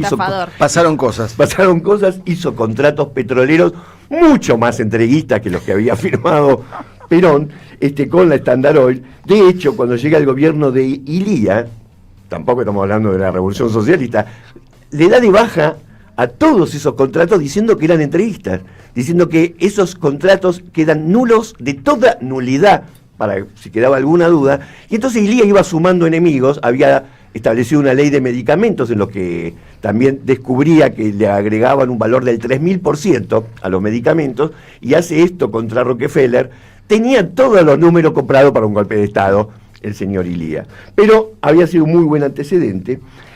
Y la fundación o la creación de la OPEP, que fue una iniciativa de Venezuela, que fue a hablar con los países petroleros de Oriente, a decirle: muchachos, lo voy a decir mal, ¿no? Lo voy a decir así: nos están cagando con el petróleo, ¿por qué no hacemos como otros países que lo han nacionalizado? Gracias, Silvio. Lo han nacionalizado, y entonces empiezan a regular el precio del petróleo. Y para el año 73 surge un problema adicional, que es que había existido la guerra de los 7 días entre Israel y básicamente todos los otros países árabes. Y entonces la OPEP decide que no le van a vender petróleo a ningún país que haya apoyado a Israel. Es decir, Estados Unidos, toda Europa. Claro. Esto genera una crisis del petróleo que es... síganme esta parábola porque es re loca. Genera una crisis del petróleo. ¿Por qué? Porque en la mayoría de los países no había petróleo.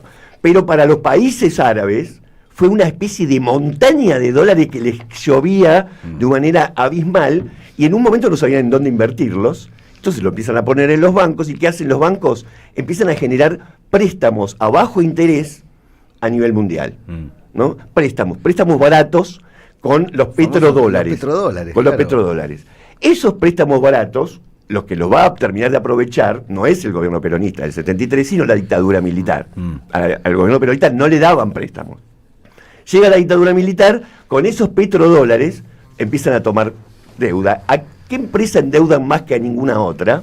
No me digas que... A YPF. Es decir, vender petróleo era una lluvia de dólares genera un fenómeno mundial y nosotros endeudamos YPF. A nosotros nos tocó la miseria. Para que nos den esos petrodólares y nosotros tenemos petróleo. Es una... O sea, la historia argentina está llena de estos rulos locos. Sí, lamentablemente. No te lo digo por vos, Rulito, lo digo por los rulos locos de la historia. Y entonces ocurre algo adicional en la Argentina, que es que después de la muerte de Perón, Isabel Perón toma una de las mejores medidas que pudo haber tomado en ese momento, y es la nacionalización de todas las bocas de expendio de Shell y Daeso. La Shell pertenecía a Inglaterra y también a la señorita Máxima, a los Países Bajos, y la Daeso a Estados Unidos. Los nacionaliza y le da todo eso a YPF. ¿Por qué? Entre otras cosas, porque estaban tardando con el pago del impuesto a los hidrocarburos, estaban especulando, bueno, no importa, lo nacionaliza. Por supuesto que el golpe del 76 lo primero que hace es devolverle todo a la ESO, a la Shell. Y digamos que tenemos una política petrolera un poco, ¿cómo se llama cuando alguien camina? Sinuosa, gracias. Hasta que llega el gobierno de Carlos Saúl Menem. YPF estaba súper endeudada, que pero no daba pérdida. Fue directamente todo. YPF no estaba dando pérdida, jamás dio pérdida. Pero ¿qué fue lo que lo rompió financieramente? Que le habían endeudado en $6.000 millones. YPF debía un montón de dólares producto de deuda que se contrajeron para otra cosa, no para hacer más pozos petroleros o mejorar la empresa. Y entonces con ese argumento se hace la privatización en los 90, y escuchemos un minutito acá a José Luis Manzano. Ustedes fíjense cómo argumentan lo bueno que es entregarlo todo. Escuchemos a José Luis. El 8 de julio de 1989, Carlos Saúl Menem asumía la presidencia de la nación. El país sufría una grave crisis inflacionaria y el traspaso del poder se tuvo que adelantar. El nuevo presidente encaró un profundo programa de reforma económica. Claramente, arranca en el 11-22, en el minuto 11-22.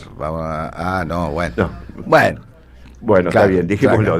Bueno, pero podemos imaginar que fue lo que dijo Manzano, que era maravilloso. Lo que dijo es esto, que es dinero que tenía YPF, ahora va a ir a los jubilados.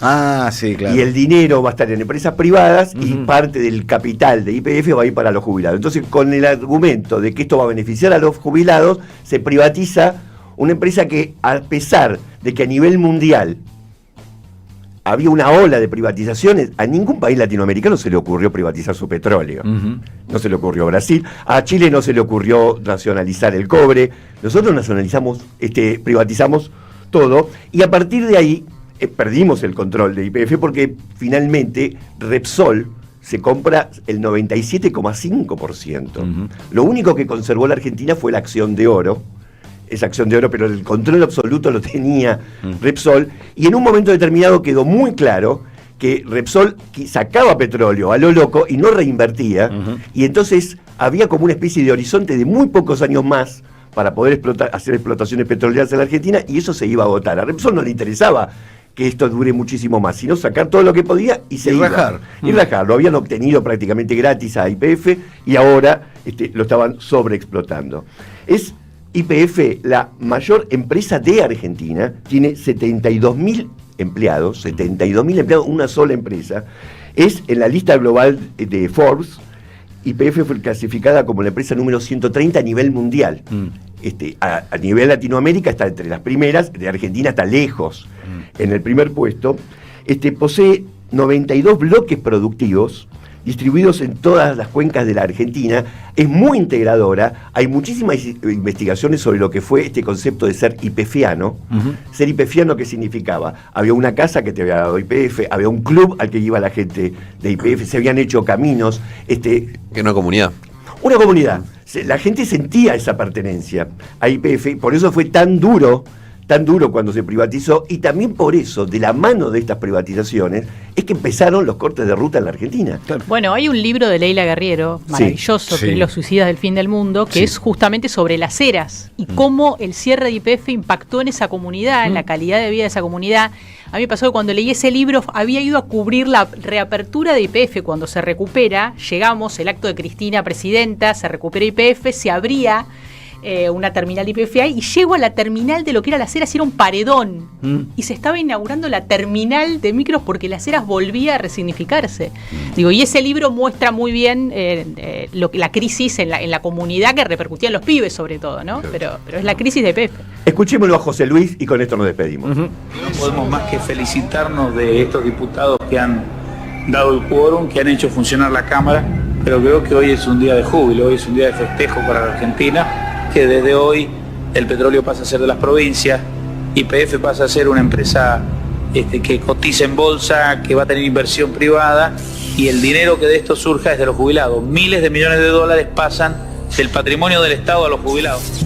Al mismo tiempo, se transfirió siempre el mismo verso, ¿no? A los jubilados pasa el patrimonio de YPF. Sí, están contentísimos los jubilados. Y aparte, error mortal, pasa a las provincias. En vez de pertenecer a la nación, pasa a las provincias, lo cual genera como una especie de disolución nacional, porque cada provincia puede negociar por separado con las empresas, y entonces ya no hay estrategia posible a nivel nacional de plantear una política petrolera. ¿Qué es lo que se está viviendo ahora también un poco con el litio, ¿no? Claro. Al permitirle a la provincia decidir sobre la riqueza natural de un país, bueno, queda librado a lo que decía un gobernador en su rosca política. Yo les quiero recomendar una vez más una serie que está presente en Paramount Plus y que explica muchas de estas cosas a través de una ficción de lo que significa el negocio petrolero y estas discriminaciones entre el negocio petrolero, el subsuelo, las empresas que vienen a explotar, que es Landman. La serie protagonizada por Billy Bob Thornton, que es el operador de una gran empresa petrolera en el territorio, el tipo negociando con los pueblos originarios, cuyos padres o abuelos vendieron los derechos sobre el subsuelo, y con los narcos que utilizan toda la zona, y que la empresa petrolera tranquiliza a los narcos y dice: mira, yo acá voy a hacer una ruta para trasladar el petróleo que estoy explotando, vos no rompas los huevos, podés usar la ruta, llevas tus cosas, yo llevo mi producto, vos llevas el tuyo, y no jodas porque si no mañana tenés una oficina de la DEA acá enfrente. Explica mucho de todo esto. Landman. Y además está Billy Bob Thornton, que la rompe toda. Y explica mucho de toda esta rosca que acaba de detallar primero el crucero de la caca y después veo... En un ratito vamos a hablar del crucero de la caca para despedirnos a toda orquesta en el Siempre Soy de este viernes. Una pequeña pausa y volvemos. Gracias. No se puede vivir del amor. No se puede vivir del amor. Le dijo un soldado. Pero antes de la tanda les recuerdo que en Gorruchaga, esquina Jufere, abre sus puertas Nani Cocina Armenia. Estuve el miércoles. Sí, ya sé. Mirá cómo va solo. No importa Se cuando. corta solo. Fijar Se tuit. corta solo. Fijar tuit. Hacía un montón que no iba. Claro, hacía como 2 semanas que no iba. Ay. Qué rico que se come. Allí donde además de encontrarte al profe, podés disfrutar lo mejor de la cocina armenia tradicional con elaboración artesana. En ese espacio para compartir la comida típica armenia, la cultura y la amistad y la historia con el profesor Sergio Viñegui, que tiene una mesa ya con la chapita puesta. Esta es del profe. La mesa Claro, del profe. Sí. Además, recuerden que tienen el Nani Delivery, que pueden pedir de manera anticipada con entrega los viernes y sábados. Pueden encontrar todos estos datos en @Nani Cocina Armenia. Pero si prefieren pizza, no pizza, sino pizza, tienen que acudir a Nicaragua, esquina Tames, en la República Separatista de Palermo, donde pueden encontrar la reivindicación de la pizza de molde porteña, hecha con harinas orgánicas y masa madre fermentada por 24 horas. Y por encima de esa masa madre, quesos de primera calidad, tomates orgánicos y cebolla morada y cebolla enamorada. Además, la faina sale finita, dorada y crocante. Acompañando todo esto con cócteles con personalidad argentina, cervezas artesanales y una selección de vinos muy bien cuidada en Pizza, la reivindicación de la pizza de molde porteña. Ahora sí, vamos a una pausa y volvemos. Gracias.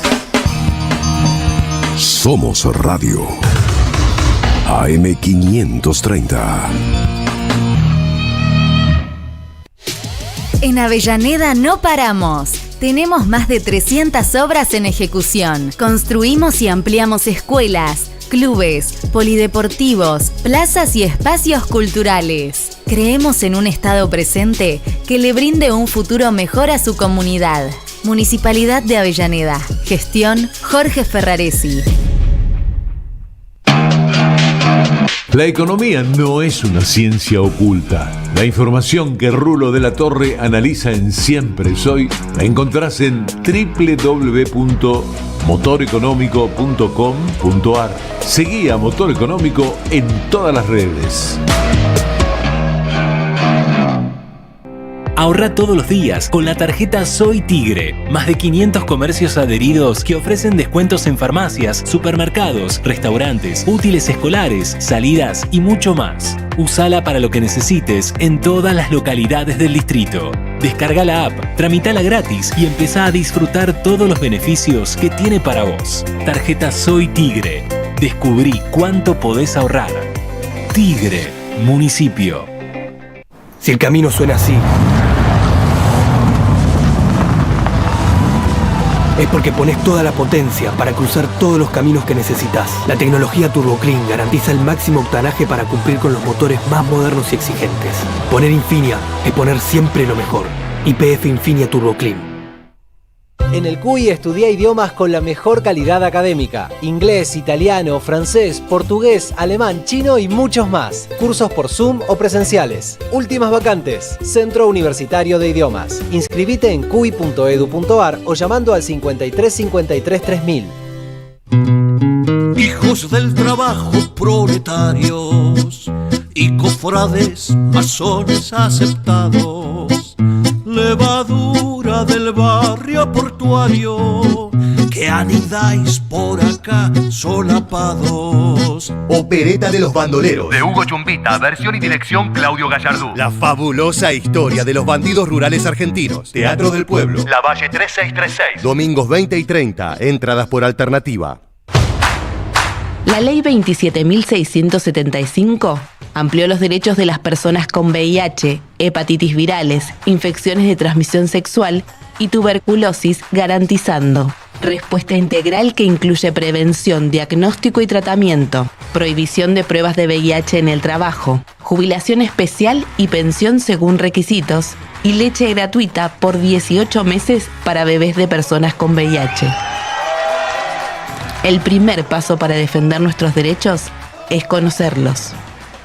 Por una Argentina inclusiva, un proyecto de alcance nacional realizado por Amar Córdoba, Fundación por una Sociedad Empoderada de Lanús, Fundación Rumbos de Ramallo, Redes Nuevas Fronteras de Mendoza y Red de Personas Viviendo con VIH de Mar del Plata.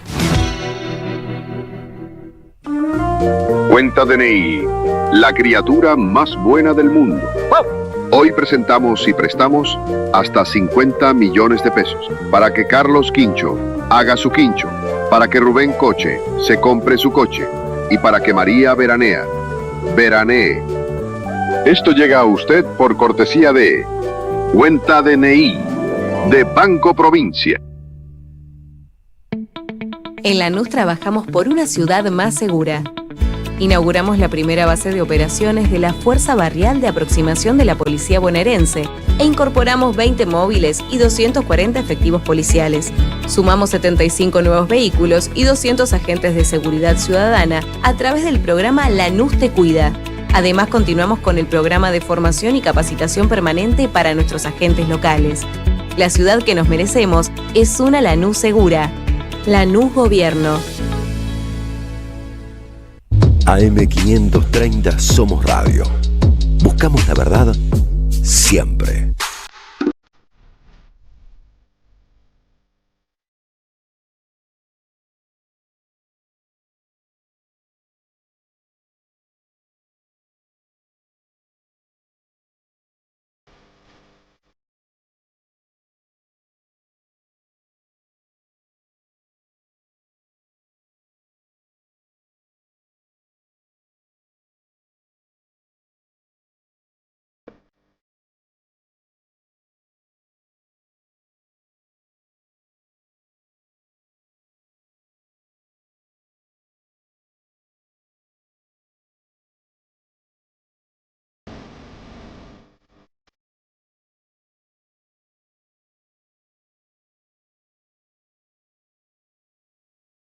estamos escuchando? Estamos Miriam? escuchando Quinteto Negro La Boca, recomendado especialmente por un integrante de este Verdaderos programa. tangos libertarios. Verdadero, grabaron un disco con Osvaldo Bayer. Bueno, y acaban de sacar un disco y este tema lo hacen con Rubén Rada, recomendación de Raúl Rulo de la Torre para el tema de esta columna, y este tema es uno de los últimos, del que está en el último álbum, así que si quieren escucharlo, ya lo pueden escuchar en Spotify. Bueno, vamos a hablar de qué implica perder, la pérdida, como algo que en este contexto es imposible, es el final, es la derrota, es bueno, ante un discurso oficial y hegemónico que dice tenés que pegarla, el éxito es ya. La cantidad de vistas, la cantidad de me gusta, los seguidores, toda esa cosa, todo parece que se puede poner en números. ¿Qué pasa cuando perdés? Que es algo que en la vida hacemos todo el tiempo. Nos pasa todo el tiempo. Y nos va a pasar y nos va a seguir pasando. Lo dijo el pensador argentino Marcelo Gallardo. Siempre perdés más de lo que ganás. Bueno, ¿ves? Bueno, en el fútbol tenemos, por ejemplo, a Bilardo, ¿no? Con esta idea, porque esta columna es bilardista, quiero decir. Estás tocando una línea. Yo te quiero decir que yo soy yo banco a Bilardo y que esta columna está auspiciada por la idea bilardista. No es una columna de la derrota digna. Listo. Acá no estamos Bien. en la derrota digna, estamos en una columna bilardista. Recordemos a Bilardo, ¿no? Apesadumbrado a 5 minutos de haber salido campeón del mundo porque le habían hecho doble de cabeza. Bueno, por eso mismo, esto es una columna bilardista y vamos a hablar de algunos libros que hablan justamente sobre la idea de perder, que es algo que pasa todos los días, nos pasa todos los días y más desde que asumió Javier Milei, ¿no? Pero más allá de esas pérdidas económicas, ¿qué pasa con algo que perdemos y que además en este contexto nos dicen que no podemos perder, que es el tiempo? No hay, ¿no? Digo, desde el pluriempleo, donde todo es, podés hacer más. Tenés que tener otro trabajo para llegar a fin de mes. Podés estar haciendo esto y haciendo otra cosa. El WhatsApp, ¿no? Hay que silenciar. Hay gente que merece ser silenciada en WhatsApp. ¿Por qué no? Porque yo trabajo. No, pero esto es trabajo. No es una conversación que hay que cortar en un momento. O sea, en un momento no te leo y esto te vuelvo a leer. Basta con el WhatsApp. Bueno, todo eso que sucede. Esa cosa de la culpa, ¿viste? Los que te quieren inocular la culpa. ¿Qué estabas haciendo? No, me tiré un rato en el sillón a mirar por la ventana. No, ¿cómo te tiraste un rato? Claro. Sí. Dormí una siesta. Claro. No, ¿cómo vas a dormir la siesta? ¿Cómo?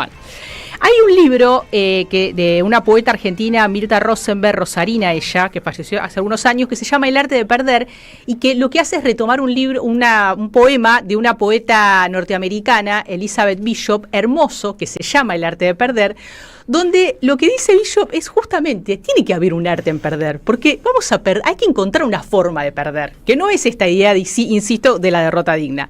Y lo que dice Bishop en su poema, dice, el arte de perder se domina fácilmente. Tantas cosas parecen decididas a extraviarse que su pérdida no es ningún desastre. Pierde algo cada día, recomienda. Acepta la angustia de las llaves perdidas, de las horas derrochadas en vano. El arte de perder se domina fácilmente. Y justamente lo que hace Rosenberg en este libro editado por Bajo la Luna es retomar esa idea de cómo se encuentra ese arte. De hecho, hay algún epígrafe en el que aparece Bishop. Y está dividido en 3 partes, ¿no? El libro editado por Bajo la Luna. Y lo que me gustaba era que justamente en la última de estas partes, el arte de perder, hay toda una idea en relación al tiempo. Hay uno que se llama el tiempo, pero en los 3, y cierra con esto, ¿no? Con la idea de que, bueno, lo mejor que te puede pasar es asumir que vas a perder cosas, ¿no? Y hay otro libro, y con lo que quiero enlazar con este, muy reciente, de cuentos, de una autora jujeña que se llama Salomé Esper sin T, o sea, no es expert, que acaba de sacar un libro de cuentos editado por Sigilo que se llama Querer es perder. Me gustan que los justamente colores. Implica eso, ¿no? Si vos querés, sabes que eso se va a perder, que hay algo de eso que es ir a pérdida, enamorarse también, ¿no? En esta época donde también, ¿no? Todo es light, todo es liviano, bueno, también es eso. Por algo en inglés es fall in love, caer. Claro, exactamente, claro, caíste, bueno, sí. Bueno, hay una frase de Piglia, en los diarios de Piglia, que un amigo le cuenta que conoció a alguien y se está ilusionando, yo no me quiero ilusionar. Y él le dice, mira, la ilusión siempre es antes de tiempo. Claro. Ya está. Siempre te estás ilusionando con algo. Bueno, vas a perder eso. Este libro, Querer es perder, de Salomé Esper, tiene varios cuentos. Yo me detuve en uno de donde sale el título, Querer es perder, que se llama Primerizos, que es maravilloso porque es la historia de una pareja, Ana y Manuel, tienen un hijo y empieza una pesadilla. Es un poco ciencia ficción, chicos, ¿no? Pero la idea es que ellos se van a dormir, se levantan a la mañana un día y el hijo es otra persona. Aparece otro hijo. ¿quién es este nene? ¿De dónde salió? Y aparece la abuela que convive con el pibe y lo conoce y sabe lo que le gusta. Y ellos empiezan, entonces el cuento va avanzando y ellos se van a dormir y se despiertan y hay otro nene sentado ahí. ¿Quién es Martín? Lo llevan a un cumpleaños, Martín aparece como si nada.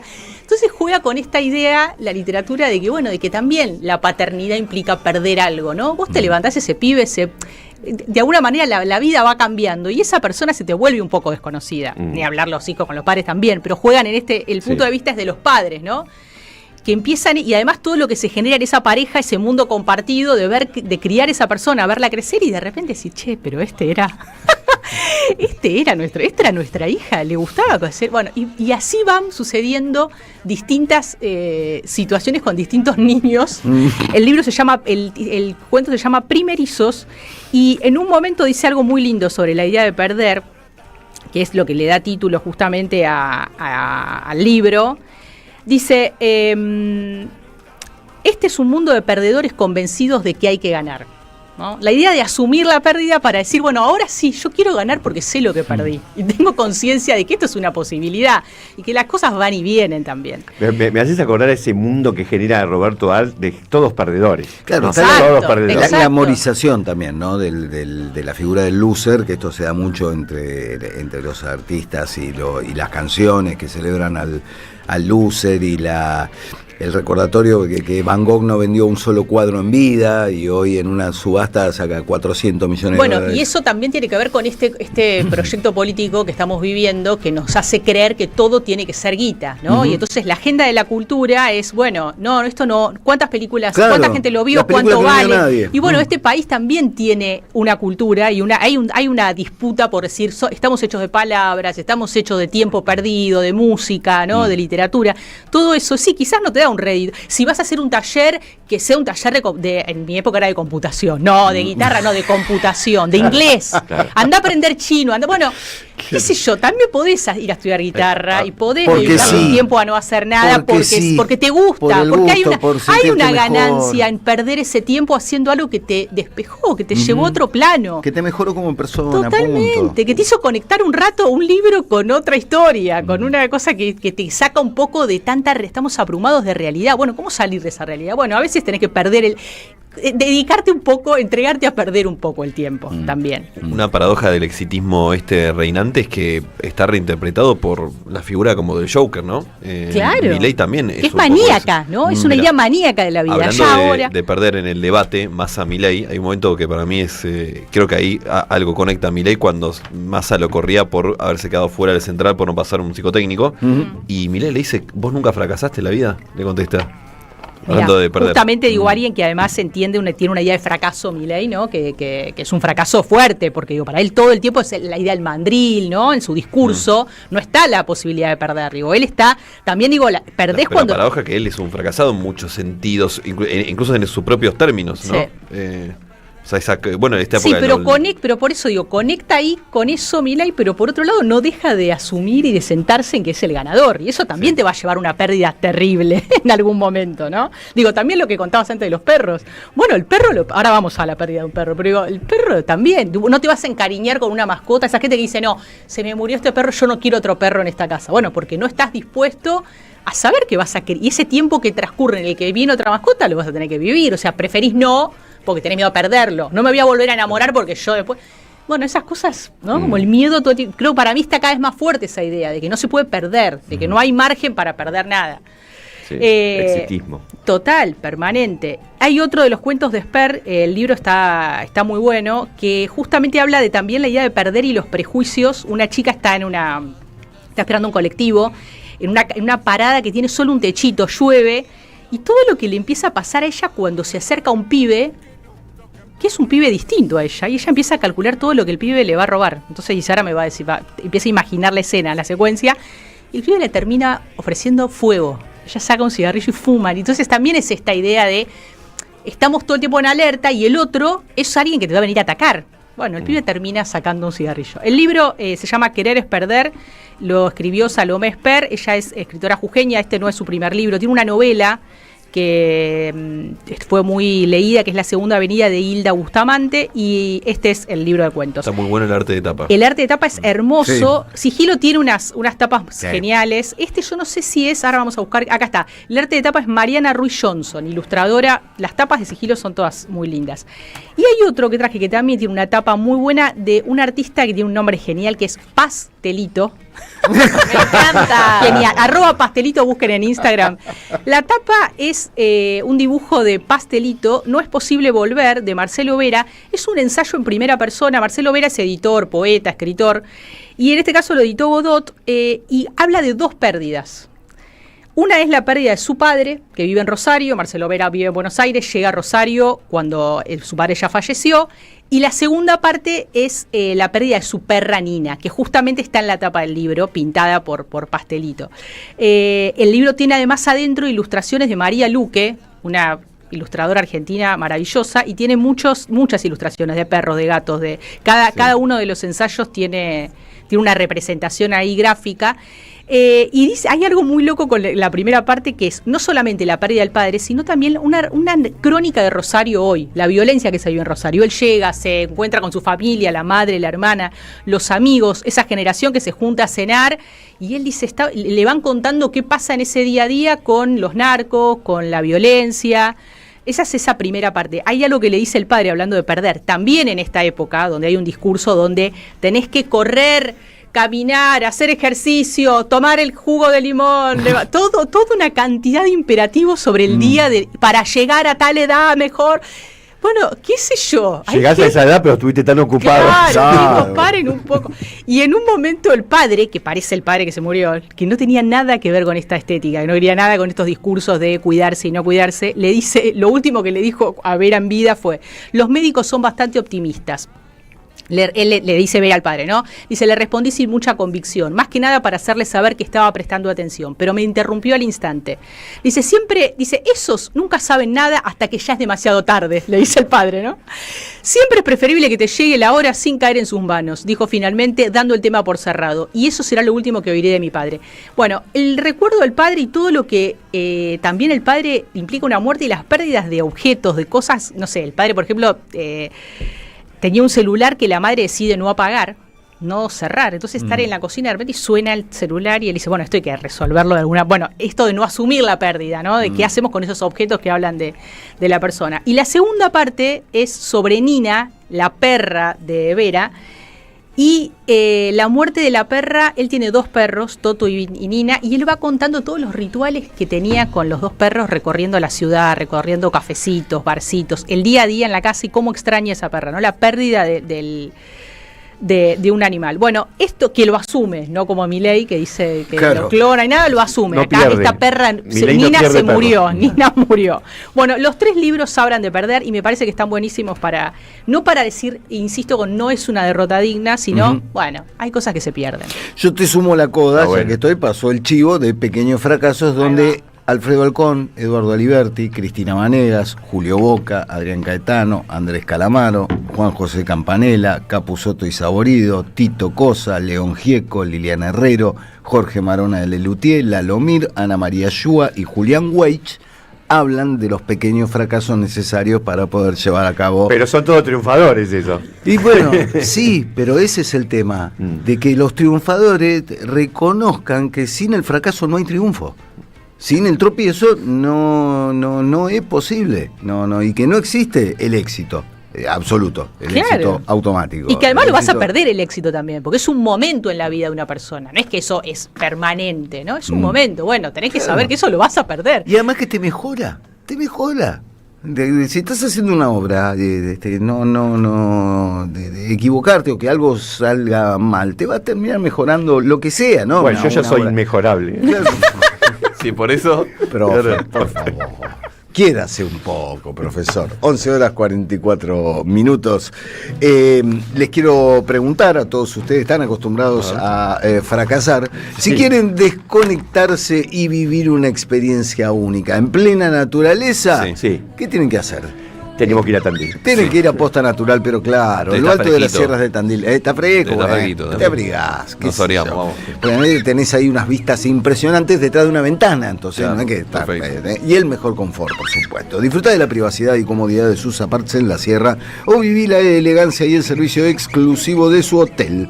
Relájate en el spa, disfruta de su circuito de aguas, masajes y piscinas o divertite en sus canchas de tenis, ahí está el profe, fútbol y gimnasio.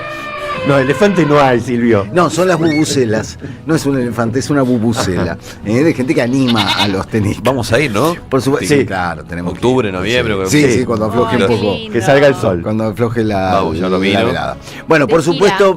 por supuesto, deleitate con la mejor gastronomía. La gastronomía de Tandil es una cosa de locos. En su restaurante y en la bodega. Ahí me encuentran a mí. Para disfrutar en pareja, en familia o con amigos, Tandil es Posta Natural. Reserva ahora y descubrí un lugar que te va a enamorar. www.postanatural.com.ar. Además, les recuerdo a todos ustedes que, por ejemplo, en Tandil también abrís la laptop, te conectas un ratito y amplias tus oportunidades estudiando idiomas en el Centro Universitario de Idiomas. Qué enganche, eso es un DJ. No, esto es un DJ. Claro, es un remix.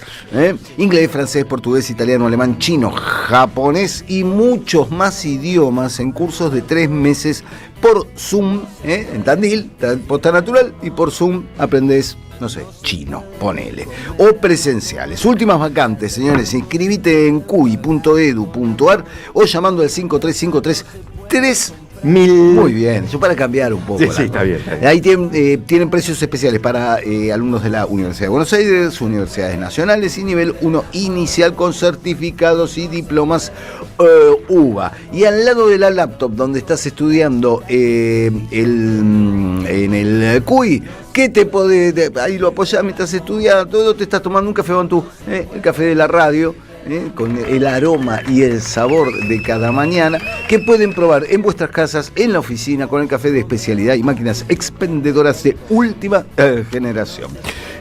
Pueden solicitarlo en www.cafebantú.com.ar o en Instagram en @cafebantú. Café Bantú, una leyenda de aromas y sabores que inspiran. Y hablando de cafés, y para cerrar este momento tan grato de recomendaciones, pueden probar lo mejor de la pastelería italiana y porteña en Buenos Aires, gracias a Carlo Contini, nuestro amigo el italiano en Argentina, que llegó acá, abrió los Martinelli Café, donde ofrece crepes, waffles, cannoli, focaccias, helados, aperitivos. Este es el momento ideal, 11 horas 47 minutos, un aperitivo, y arranca el viernes. Visita los locales de Martinelli Café en Instagram, en @Martinelli Café con 2 L's y con 2 F's, y presencialmente en Malavia 1779, Conde y Céspedes, Iberá y Ciudad de la Paz, y Honorio Pueyrredón y Planes en el barrio de Caballito. Gracias.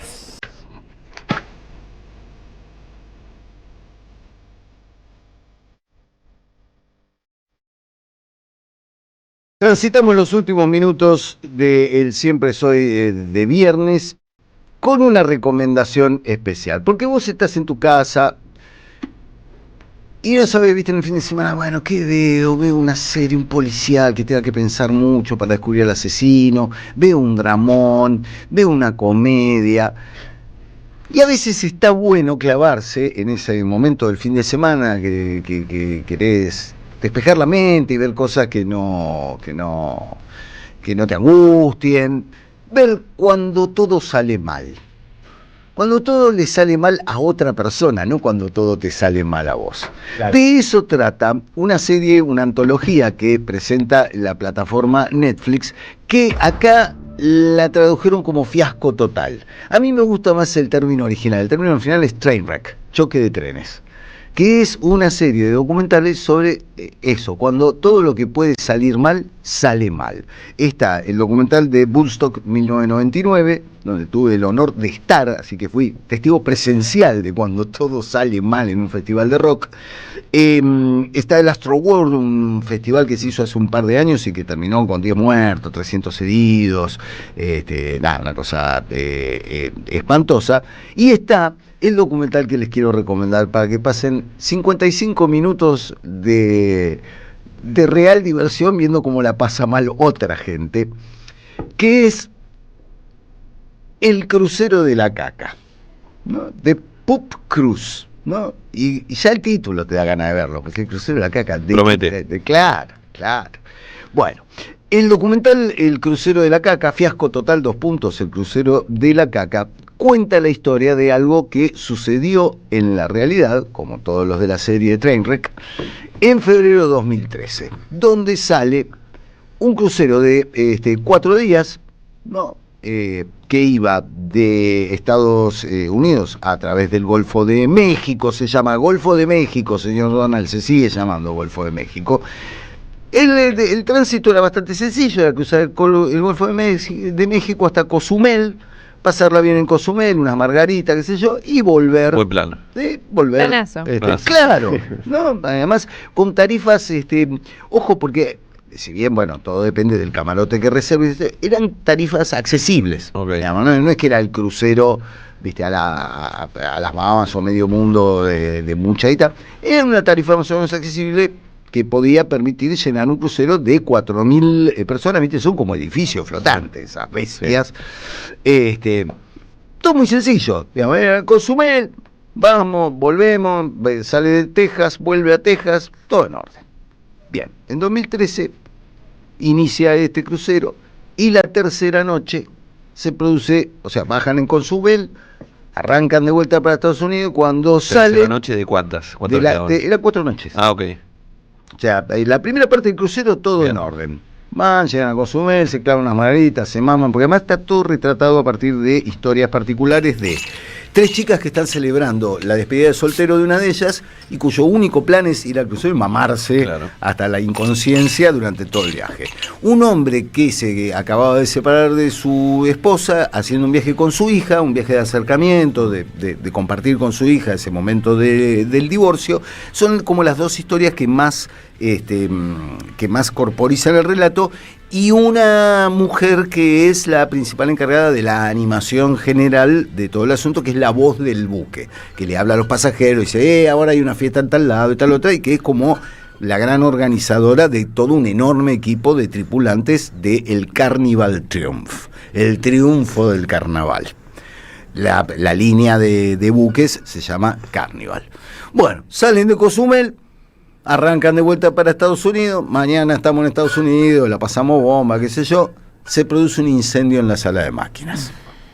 El incendio no tiene mayores consecuencias, el incendio, bueno, logran controlar, lo que sé yo, pero descubren que produjo muchos daños el incendio, daños que afectaron a toda la alimentación eléctrica del barco. Resultado, el barco queda a la deriva, es un edificio a la deriva en el Golfo de México, sin luz, sin agua y sin baños. Y sin señal. Y sin señal de celular, ¿no? O sea, era medio peligroso en un punto también. Claro, o sea, varios. Claro, en varios puntos. Los inodoros eran eléctricos. Claro. Entonces no hay electricidad, no andan los inodoros. Y hay 4.000 viaductos. Y hay, claro. Entonces, bueno, empecé a contar. La primera media hora zafada. Y lo que al principio parece un incidente menor, si se quiere, los tripulantes van descubriendo que la cosa está complicada, que no tienen dominio del barco, el barco está a la deriva, de hecho el barco se desvía a 100 millas náuticas porque no hay manera, además, que te va a bajar a empujar semejante bestia en el agua. No tienen manera de evacuar a los pasajeros, porque son 4.000 pasajeros en el medio del Golfo de México. En un momento se acerca a otro de los cruceros y les acerca comida, porque se pudre toda la comida, no hay comida. Les pueden acercar comida, mandarles en bote de comida, pero no pueden evacuar a los 4.000 pasajeros a otro. Ya vimos Titanic aparte, no sale. Claro. Eso. Y hay una escena realmente cruel en la que cuando para el otro crucero a prestarles ayuda, los que están en el crucero, que anda todo bien, están bailando en cubierta y sacándole fotos a esta gente que ya a esa altura parece un capítulo de The Walking Dead, en la cual ya empiezan a mirarse con desconfianza en los pasajeros, armaron carpitas en cubierta y empieza a haber tráfico de botellitas de agua, o sea, se empieza... lo rápido que se degrada la condición humana. Pasás de ser un turista de lujo divirtiéndote a objeto de que te fotografíe otro crucero. Porque ¿qué pasa? Primero le dicen a los pasajeros que bueno, que hagan pis en la bañera. Que el desagüe se va a llevar todo. Que se va a llevar todo. Pero para el número 2, claro, ahí más complicado. ¿Cómo lo resuelvo? Entonces distribuyen entre los pasajeros unas bolsas rojas de residuos biológicos. Sí. Pero imagínate, vos pagaste, por más que fuera accesible, vos pagaste X cantidad por un pasaje y viene y te dice, toma, tenés que hacer caca en esta bolsa. Que aparte no debe ser sencillo. Además, bueno, el tema de la puntería. No es una situación, ¿no? Se mueve el crucero. Claro, el crucero sin control. Claro.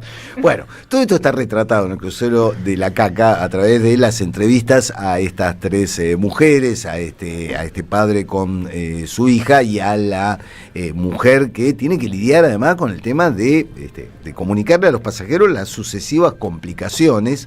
Y además en un momento se desborda cuando caen los remolcadores a llevar el barco. Claro, los remolcadores lo van llevando y el barco como que se tuerce un poco por efecto del tironeo y ahí se desborda. Es el acabose. Se desborda. Ahí es el acabose, porque se desborda y empiezan a aparecer las aguas residuales en los pasillos alfombrados del crucero. Y se vuelve irrespirable, además, porque no anda el aire acondicionado, entonces está todo el mundo en cubierta y todo tapándose con sábanas, una cosa ciertamente, o sea, en su momento fue un gran quilombo esto. Por supuesto que la empresa pagó por esto varias cifras de varios ceros en juicios, a pesar de que ahí lo que descubrieron los pasajeros es que los tickets en las condiciones, eso que nunca lees, términos y condiciones. Que si flota mierda es problema tuyo. No, es problema tuyo. Mira. Usted flotará. Cualquier tipo de cuestión, no estaba cubierto ningún tipo de incidencia como la que efectivamente sucedió. Bueno, varios pasajeros hicieron juicio y lo ganaron, obviamente. El buque quedó un poquitito, ¿no? Sí, hubo que limpiar. Hubo que limpiar un poco, salió $300 millones de la limpieza. El buque todavía circula con otro nombre. ¿Quién tomó las imágenes, me pregunto? No, bueno, hay filmación, está toda la filmación documental de las entrevistas que se hacen hoy. Y estaba todo el mundo con celular. Claro. Todo el mundo filmaba. Hay una escena cuando está, viste, el crucero, que les viene a traer la asistencia y están todos moviendo el celular hacia el otro crucero para tomar señal, porque además la empresa Carnival, muy a propósito, oculta buena parte de la información de lo que está pasando. Está también una entrevista a una periodista de la CNN, de cómo la CNN en un momento lo considera una noticia menor, porque había no me acuerdo qué otro quilombo dando vueltas, y de repente empiezan a poner el foco y se convierte en un aquelarre de helicópteros sobrevolando el crucero para tomar imágenes de lo que estaba pasando, no para ayudarlos, sino para tomar imágenes y transmitir, y se vuelve una noticia 24 horas en la televisión estadounidense. ¿Cuándo fue? 2013. Ok, por eso. No, aparte, en un momento están esperando que los vengan a rescatar desde México y los mexicanos le están por mandar un buque y de repente descubren que a la deriva el barco se fue 100 millas, ya no está en México. Claro, entonces no pueden ir porque no es la jurisdicción. Tienen que pasar otra noche más. Claro. Bueno, hermoso. Hermoso.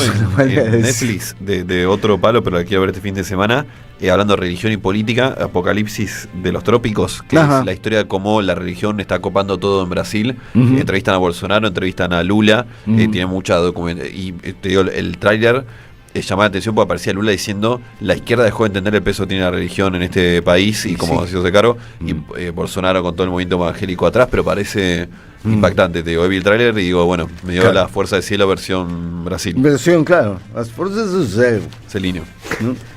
O como se diga. Bueno, muy bien. Eso, les garantizo 55 minutos viendo qué mal la pasan aquellos que creían que le van a pasar re bien. Ya sé, es medio miserable reírse de lo mal que la están pasando otros, pero ¿qué querés que te diga? ¿Sabés cuánto están mirando las noticias de Argentina y se están riendo de la mal que la estamos pasando nosotros? Señor Silvio Soler, dígale al principesco Nelson que llegó su hora de brillar. Come on, ya. Dice no. Muchas gracias, Valentina Castro. Muchas gracias. Muchas gracias, Emilia Racia. Buen fin de semana. Juanele, muchas gracias, señor Sergio Wisniewski. Abrazo, amigo. Tengan un gran fin de semana, muchas gracias por su trabajo. He pasado 2 horas extraordinarias. Aquí mucho mejor que en el crucero de la caca, seguro. El señor Silvio Soler en la operación técnica y puesta al aire, en la coordinación Ariel Pinus, Lucas Román en la producción, en las redes Manon Sanseverino, Ana Martínez y Vicente Castro, en la producción audiovisual Morabur Sagasti, y en el streaming que ustedes pueden seguir a través de YouTube, Leandro Deza, porque además ustedes tienen que seguir ahí prendidos, pues ya empieza Felicitas Bonavita con su programa radial aquí en AM 530, la radio de las Madres de Plaza de Mayo. Mi nombre es Eduardo Ferriat, les agradezco la orejita, la atención, les deseo un gran fin de semana. Nos reencontramos el próximo lunes aquí a las 10 de la mañana con más Siempre es Hoy. Gracias.